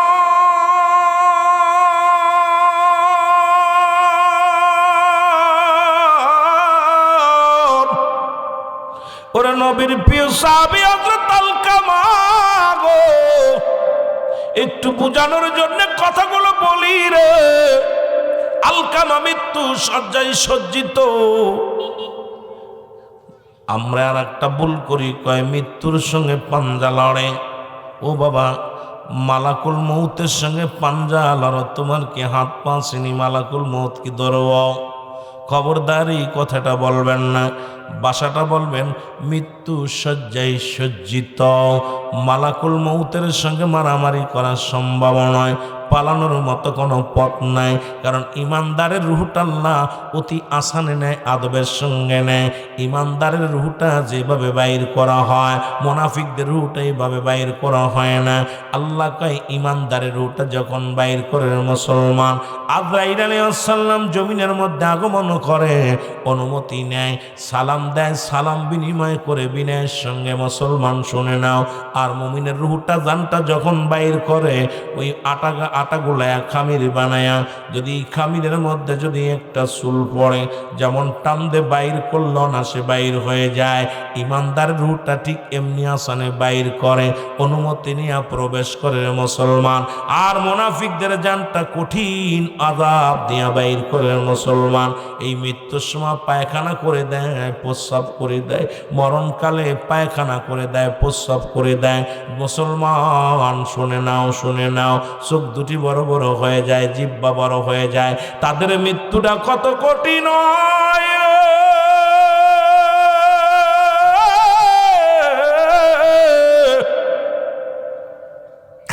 ওই আজরাইল যেদিন আপনার আমার পাশে আসবো, পালানোর মতো কোনো পথ নাই, পালানোর মতো কোনো পথ নাই। পালানোর মরণ থেকে মরণের কোনো ওষুধ নাই। স্রষ্টার মৃত্যু নাই, সৃষ্টির মৃত্যু আছে। যেহেতু সৃষ্টি জগতে আপনি আমি মরণের পেয়ালা পান করতে হবে, এর মধ্যে কোনো সন্দেহ নাই, এর মধ্যে কোনো সন্দেহ নাই। জোরে বলেন ঠিক কিনা?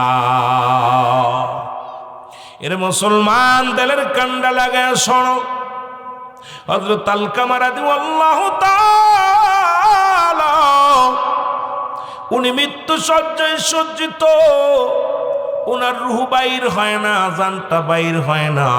খবর আসলো নবীর কাছে, ইয়া রাসূলুল্লাহ, ইয়া হাবিবাল্লাহ, আপনার আলকামার তো মৃত্যু শয্যায় সজ্জিত, কিন্তু আলকামার জবান দিয়ে বাইর হয় না, কালেমা বাইর হয় না, মরণও হয় না নবী গো।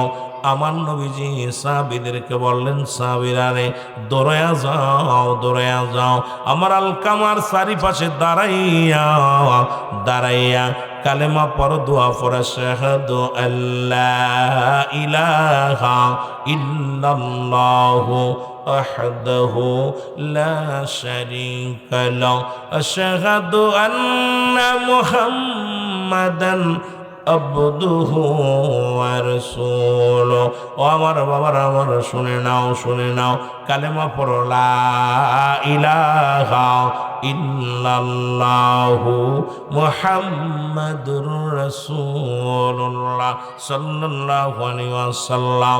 মানুষ যখন মৃত্যু শয্যায় সজ্জিত হয়, তার চারিপাশে তওবা কর, আস্তাগফিরুল্লাহ রাব্বি মিন কুল্লি যামবি ওয়া আতুবু ইলাইহি, বেশি বেশি করে লা হাওলা লা কুওয়াতা ইল্লা বিল্লাহ, লা হাওলা লা কুওয়াতা ইল্লা বিল্লাহ, লা হাওলা লা কুওয়াতা ইল্লা বিল্লাহ। নবীজি বললেন, সাহাবীরা গো,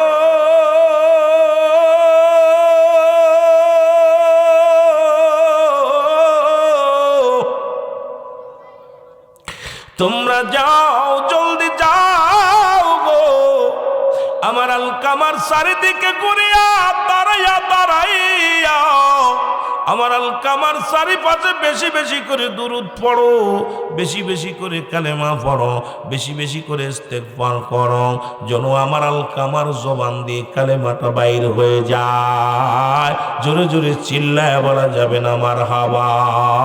মহব্বতের সঙ্গে দুরূদ শরীফ পড়েন, আল্লাহুম্মা। এর সাউন্ড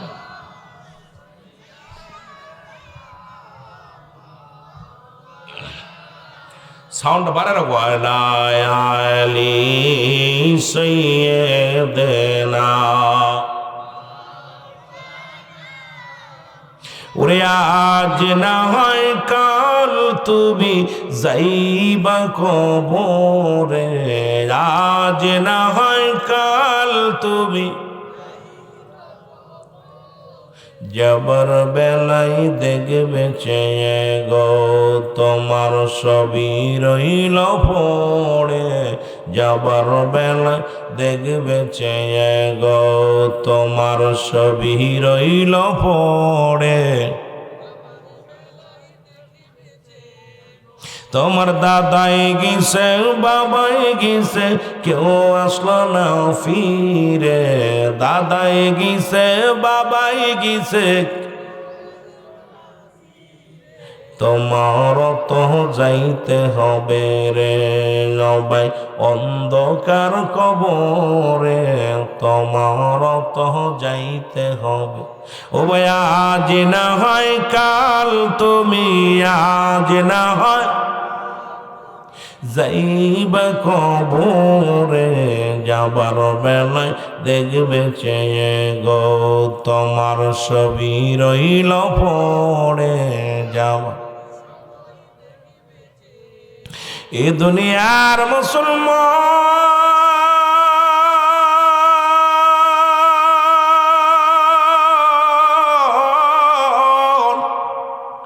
কার জন্য সুদ খাও, কার জন্য ঘুষ খাও গো, কার জন্য দুনিয়ার পাহাড় গুল্লা দুনিয়ার সম্পদ বানাইলা।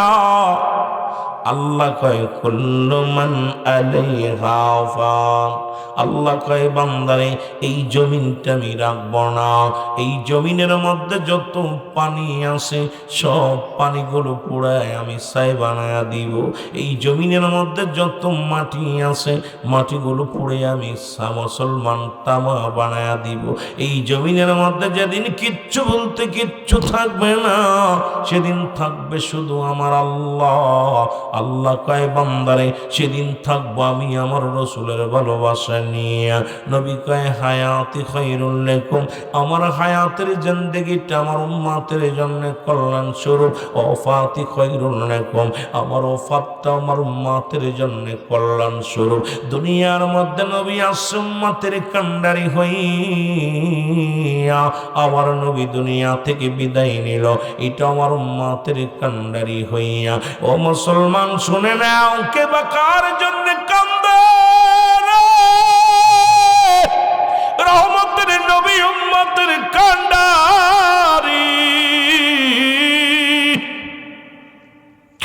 ও যুবক, দুনিয়ার সব কিছু ফেলে চলে যেতে হবে, বালাখানা নিতে পারবি না, বাড়ি নিতে পারবি না, গাড়ি নিতে পারবি না, দুনিয়ার ধন সম্পদ কিচ্ছু নিয়ে যেতে পারবি না।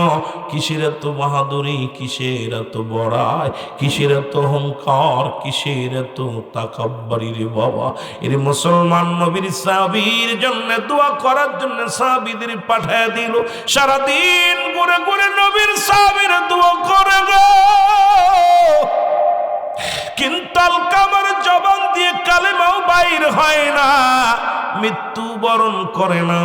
সাহাবীরা পাগলের মতো ছুটে এসে বলে ইয়া রাসূলুল্লাহ, ইয়া হাবিবাল্লাহ, সারাদিন আমরা কালেমা পড়লাম, সারাদিন আমরা তাসবিহ পড়লাম, সারাদিন তার জন্য আমরা মাগফিরাত কামনা করলাম, ইয়া রাসূলুল্লাহ, ইয়া হাবিবাল্লাহ, তার মৃত্যু যন্ত্রণাও কমে না। আল্লামা মুফতি আমজাদ আলী সাহেব উনি একটা কিতাব লিখলেন, কিতাবের নাম বারে শরীয়ত। এই কিতাবের মধ্যে উনি লিখতে যা বললেন, দুনিয়ার মানুষ শোনো, মানুষ যখন সাধারণ মৃত্যুবরণ করে 70টা তাজা উটের গায়ের চামড়া জবাই না করিয়া উল্টো দিকে টান দিয়া লবণ আর মরিচ লাগা দিলে যতটুকু যন্ত্রণা হয়,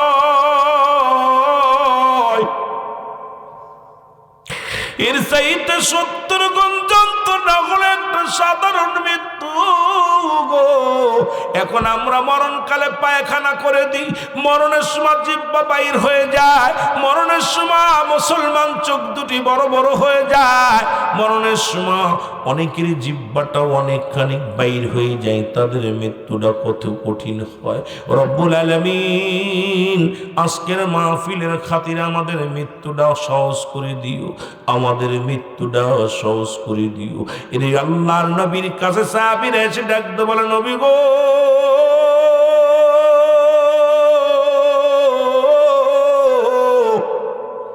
ইয়া রাসূলুল্লাহ, ইয়া হাবিবাল্লাহ, নবী গো,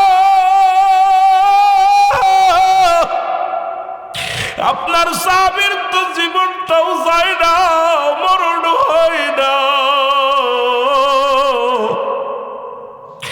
মৃত্যু যন্ত্রণায় ছটফট করে রে, মরণ হয় না, কালেমাও পড়ে না।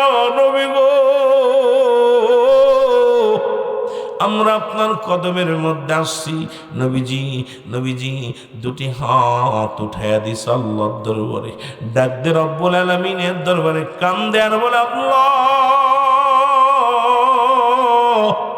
ও আমার আল্লাহ, তুমি আমার আলকামারে মাফ করে দাও। রাসূলুল্লাহ হাত উঠায় কান্দে রে মুসলমান, কারণ শরীয়তের কিবলা হলো কাবা, দুজানের কিবলা হলো রাহমাতাল লিল আলামিন, মোনাজাতের কিবলা হলো আরশে আজিম। নবীজি আমার আরশে আজিমের দিকে তাকাইয়া দুখানা হাত উঠায় দিয়ে বলে, আমার আল্লাহ, তুমি আমার আলকামার জবান দিয়ে কালেমা বাইর করে দাও, আমার আলকামার জবান দিয়ে কালেমা বাইর করে দাও গো রব্বুল আলামিন, আমার আলকামার জবান দিয়ে কালেমা বাইর করে দাও, আর মৃত্যুটা তুমি সহজ করে দাও আল্লাহ। সঙ্গে সঙ্গে জিবরিল আমিন এসে বলে, ইয়া রাসূলুল্লাহ, ইয়া হাবিবাল্লাহ, আপনি হাত দুখানা নামায় ফেলেন, আজকে আপনার দোয়া রব্বি কারীম আজকে কবুল করতে পারছে না। আল্লাহর নবী কয়, জিবরিল কি শুনাইলা? জিবরিল কয়, ইয়া রাসূলুল্লাহ, ইয়া হাবিবাল্লাহ, আপনি আজকে যার জন্য ওকলাতি করেন, যার জন্য দোয়া করেন, নবী গো, এই দুনিয়ার মধ্যে তার দুঃখিনী মা এখনো জিন্দা, এখনো জিন্দা। জোরে জোরে চিল্লায় বলা যাবে না মারহাবা। আল্লাহ নবী ডাকতে বলে, জিবরিল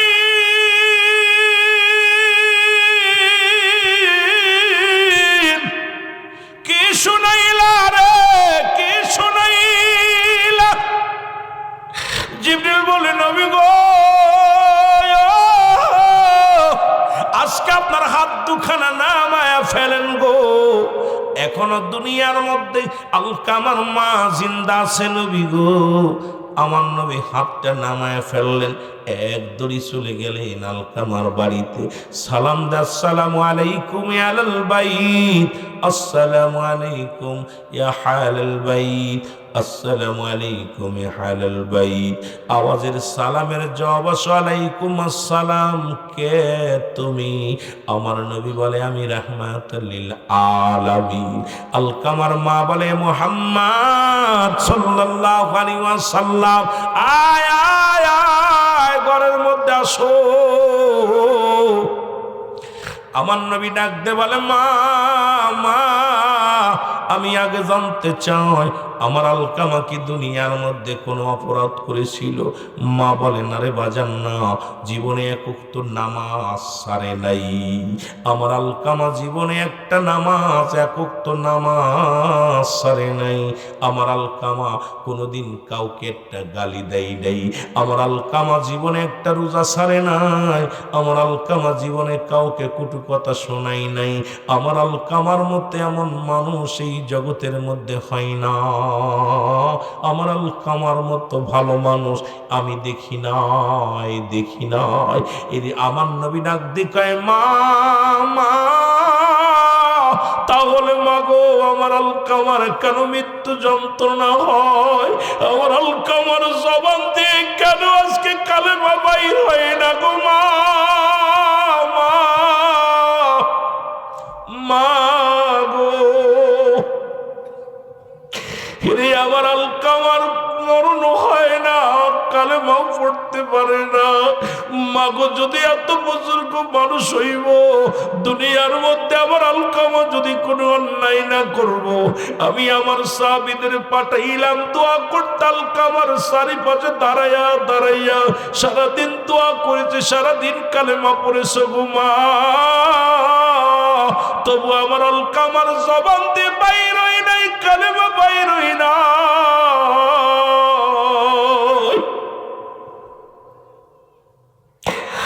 দুঃখিনী মা বলে, মুহাম্মদ সাল্লাল্লাহু আলাইহি ওয়াসাল্লাম, এরে আমার আলকামা জীবনে কোনোদিন কোনো কষ্ট তো কাউকে দেয় নাই। ডাকতে বলে, তাহলে কেন আলকামার জবানটা, কেন কালেমা বাইর হয় না, কেন মরণটা সহজ হয় না? এমন সময় মা বলে, বাবা রে, আমার আলকামা পৃথিবীর মধ্যে সব ঠিক ছিল, তবে মা গো আপনি দোয়া করেন যেন আমার আলকামা মৃত্যুটা সহজ হয়। মা কয়, না না না, আমি দোয়া করতে পারবো না। কয়, কেন গো মা? কয়, আমার আলকামা সারা জীবন শুধু বড় পরামর্শ অনুযায়ী চলতো, ওরে বউকে মূল্যায়ন করতো। আমি দুঃখিনী মা, এই পৃথিবীর মধ্যে আমার কোনো কথাকে মূল্যায়ন করতো না।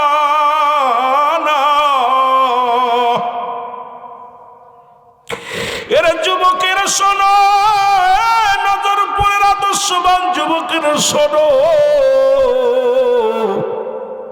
বউয়ের সঙ্গে আজকে মেশাল দাও। কয়, বউ বড় না মা বড়? আরে পৃথিবীর মধ্যে মায়ের সঙ্গে কোনো মেশাল চলে না রে, এই দুঃখিনী মার সঙ্গে কোনো মেশাল চলে না। নবী কয়, মা তুমি মাফ করে দাও। কয়, বাবা মুহাম্মদ, সারা জীবন আমার ছেলে শুধু বোর কথা মূল্যায়ন করত, বোর পরামর্শ শুনত, আমি মার কোনো কথা কি গুরুত্ব দিত না। এই জন্য আমার কলিজার মধ্যে বড় কষ্ট পেয়েছি, এই জন্য আমি কষ্ট পেয়েছি, ওরে আমি ক্ষমা করতে পারি না। মা দুঃখিনীর কথা শুই না আমার নবী ডাকতে বলে, আলকামার মা, আপনি যদি আপনার সন্তানকে মাফ না করে ইন্তেকালের পরে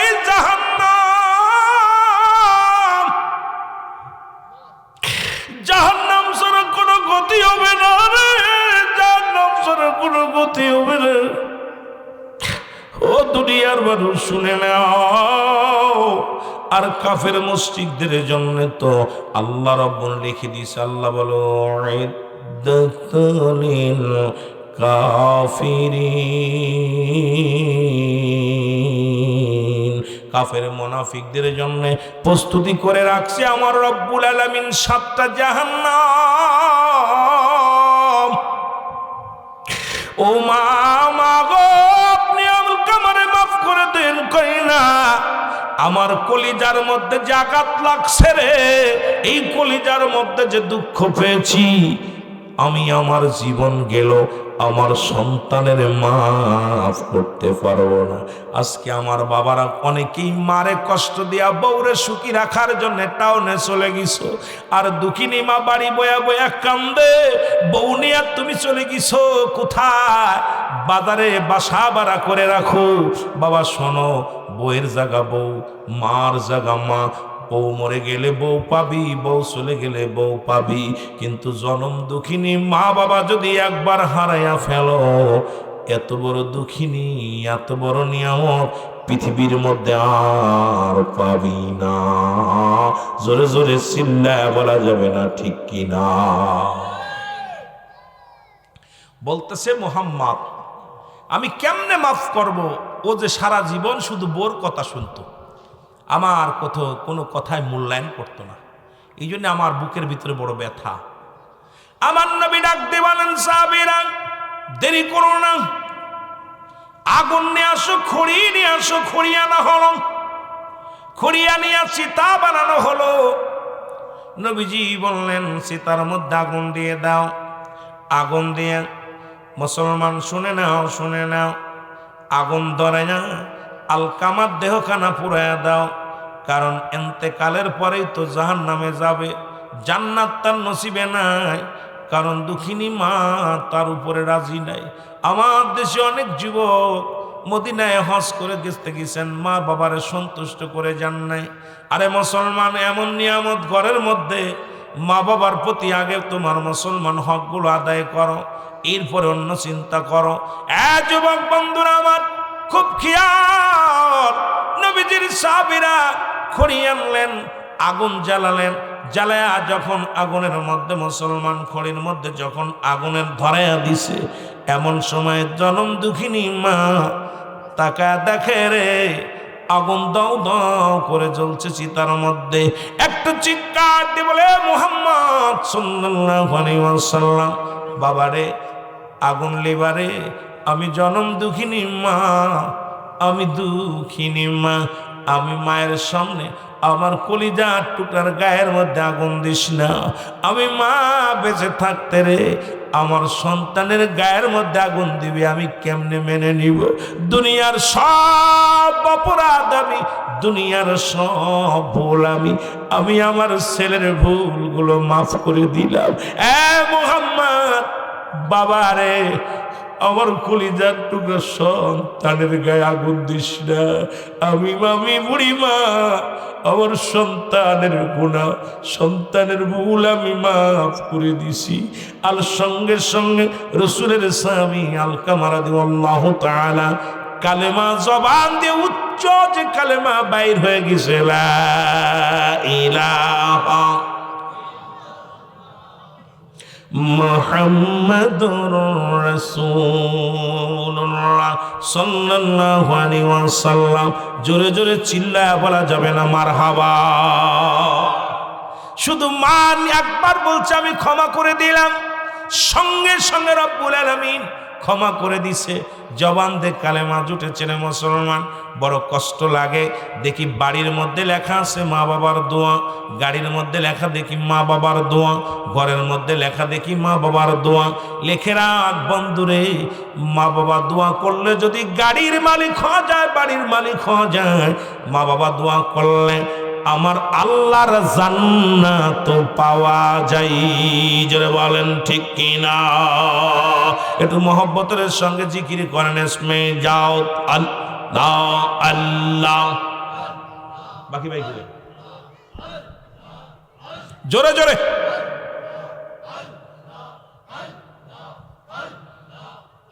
জোরে জোরে আল্লাহ আল্লাহ আল্লাহ আল্লাহ আল্লাহ আল্লাহ। আরো জোরে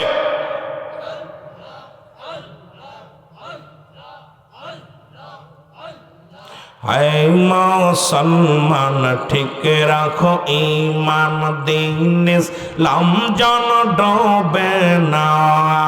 আল্লাহ আল্লাহ আল্লাহ আল্লাহ। আরে ভাই মুসলমান ঠিক রাখো ঈমান, দিন ইসলাম যেন ডোবে না। হায় হায় দিন ইসলাম যেন ডোবে না। আল্লাহ আল্লাহ। নারে তাকবীর, নারে তাকবীর। পীর সাহেব কেবলা সাহেবের আগমন, মুফতি সাহেবের আগমন। নারায়ে তাকবীর, নারায়ে রিসালাত, নারায়ে রিসালাত। পীর জাদা খাজা মুফতি সৈয়দ বাকি বিল্লাহ নুরি সাহেবের আগমন। আলহামদুলিল্লাহ বলেন না? আরো জোরে বলেন। আসলেই মন ছিল আলোচনার করার মতো, কেবল ভাব আসছে, কিছু লোক আসছে। আমি দোয়া চাই আবার যে সময় পায় আপনাদের কিনা আলোচনা করবো। আমিও খুব অসুস্থ, ঠান্ডা জ্বর, এখনো গা থেকে যায়নি। এক সপ্তাহ, প্রায় এক সপ্তাহ বেশি হবে, প্রায় 10 দিন হয়ে গেল আমি খুবই অসুস্থ। এর মধ্য দিয়েই আলোচনা। একদিন যদি বলি যাব না, আমার বাড়িতে লোক যে বয়াত হয়, কি বিপদ, সব হুজুর ওয়াজ করেন না করে আইতে হইব। দোস্তরে যদি কই দোস্ত আমি আইতাম না, কয় ওয়াজ লাগতো না, আমি করতাম, তুমি খেলে দেখা করে যাও, বড় বিপদ। নাইলে আমার পিঠে কিন্তু মাছ ধরবো না। কথা বুঝেননি? তা আমার শ্রদ্ধেয় বড় ভাই, অনেক সুন্নিয়াতের অহংকার, যেই বাংলাদেশে অনেক সুন্নি বক্তা, তার সঙ্গে যোগাযোগ, এবং একজন আদবী পীর সাহেব কেবলা, তরুণ উদীয়মান সুমিষ্টিভাষী বক্তা। আমি মাঝে মাঝে ওনার বাড়িতে যে আড্ডা মারি, ওনার মাদ্রাসায় যে আড্ডা মারি, আলেমুল আমার খাবার দাবার সব কিছু বহন করে, অত্যন্ত নিজের জায়গা ছেড়ে দিয়া। এই দুনিয়ায় কে আছে ভাই নিজের বিবিরে বাড়ি পাঠায় দিয়া আলেমদের জন্য জায়গা করে দেয়? আলেমুল আমার থাকবে সেই মহব্বতের মানুষটা, মানব সেবা যিনি করেন, ওলামাইকদেরকে, ওলামা ইকরামদেরকে ভালোবাসেন, সেই মানুষটা আপনাদের মাঝে আসছেন, উনি আলোচনা করবেন। পীরে তরিকত আজকের পীরজাদা খাজা মুফতি বাকিবিল্লাহ নুরি সাহেব, আমি আমার ভাইয়ের কাছে দোয়া আছে, বিদায় নিলাম। রানীখা দরবার শরীফের সম্মানিত পীর সাহেব কেবলা এখন, যিনি ওনার বাবার অবর্তমানে, বাবা আছে এখন, বাবার অবর্তমানে উনিই থাকবেন। যিনি কিছুদিন আগে ওনার দরবারে মাহফিল হলো, আমি গিয়েছিলাম, অনেক মানুষ হয় কিন্তু জায়গা সংকট, আল্লাহ আস্তে আস্তে দয়া করবে। আর ইমানদারের তো অনেক পরীক্ষা, দুইটা প্রতিষ্ঠান চালান উনি, উনি দুইটা প্রতিষ্ঠান, একটা মহিলা মাদ্রাসা, একটা পুরুষ মাদ্রাসা, হেফজোখানা মাদ্রাসায় ছাত্রদের দিবেন। এই পাশে আমার ভাইজান মাদ্রাসা, ভাইয়ের মাদ্রাসা আছে আলিয়ানগর মাদ্রাসা, সুন্নি আকিদা, এই সুন্নি আকিদা মাদ্রাসাগুলো লেখাপড়া করাবেন। দেখবেন ভাই এমন একটা অবস্থানে দাঁড়াইছে, মাদ্রাসায় লেখাপড়া করে মুনাজাত করে না, চল্লিশা করব না, দোয়া করব না, কত ঝামেলা, অনেক ঝামেলার মধ্যে আছে। আপনারও টুপি আছে, আমারও টুপি আছে, আপনারও দাঁড়িয়ে আছে, আমারও টুপি আছে, দাঁড়িয়ে আছে, সব ঠিক আছে, কিন্তু রসুল মানতে রাজি নাই, নূর মানতে রাজি নাই, মিলাদ পড়তে রাজি নাই। কথা বুঝেননি? তো এই জন্যে মাদ্রাসা দেখলেই পড়াবেন না, মাদ্রাসাগুলো দেখবেন সুন্নি আকিদায় যত মাদ্রাসাগুলো আছে সেখানে আপনাদের সন্তানগুলো লেখাপড়া করাবেন, যাতে করে রসুলের মহব্বত অন্তরে ধারণ করতে পারে, রসুল্লাহর মহব্বত, অলি আল্লাহদের মহব্বত ধারণ করতে পারে। এই কথা বলেই আমি সিদ্দিকী সাহেব আমাদের মাঝে মূল্যবান বক্তব্য রেখেছেন। আমরা সবাই চেষ্টা করব তা আমল করার জন্য। ওয়াজ শুধু শুনলে হবে না, ওয়াজ হচ্ছে আমলের জিনিস। যে যত বেশি আমল করতে পারে সে ওয়াজ ততই সফল। তো সকলের প্রতি অনুরোধ থাকবে, যে কতটুকু আপনার কাজে লাগে সে কতটুকু নিজের আমলে নেবেন। এই মুহূর্তে আমাদের সামনে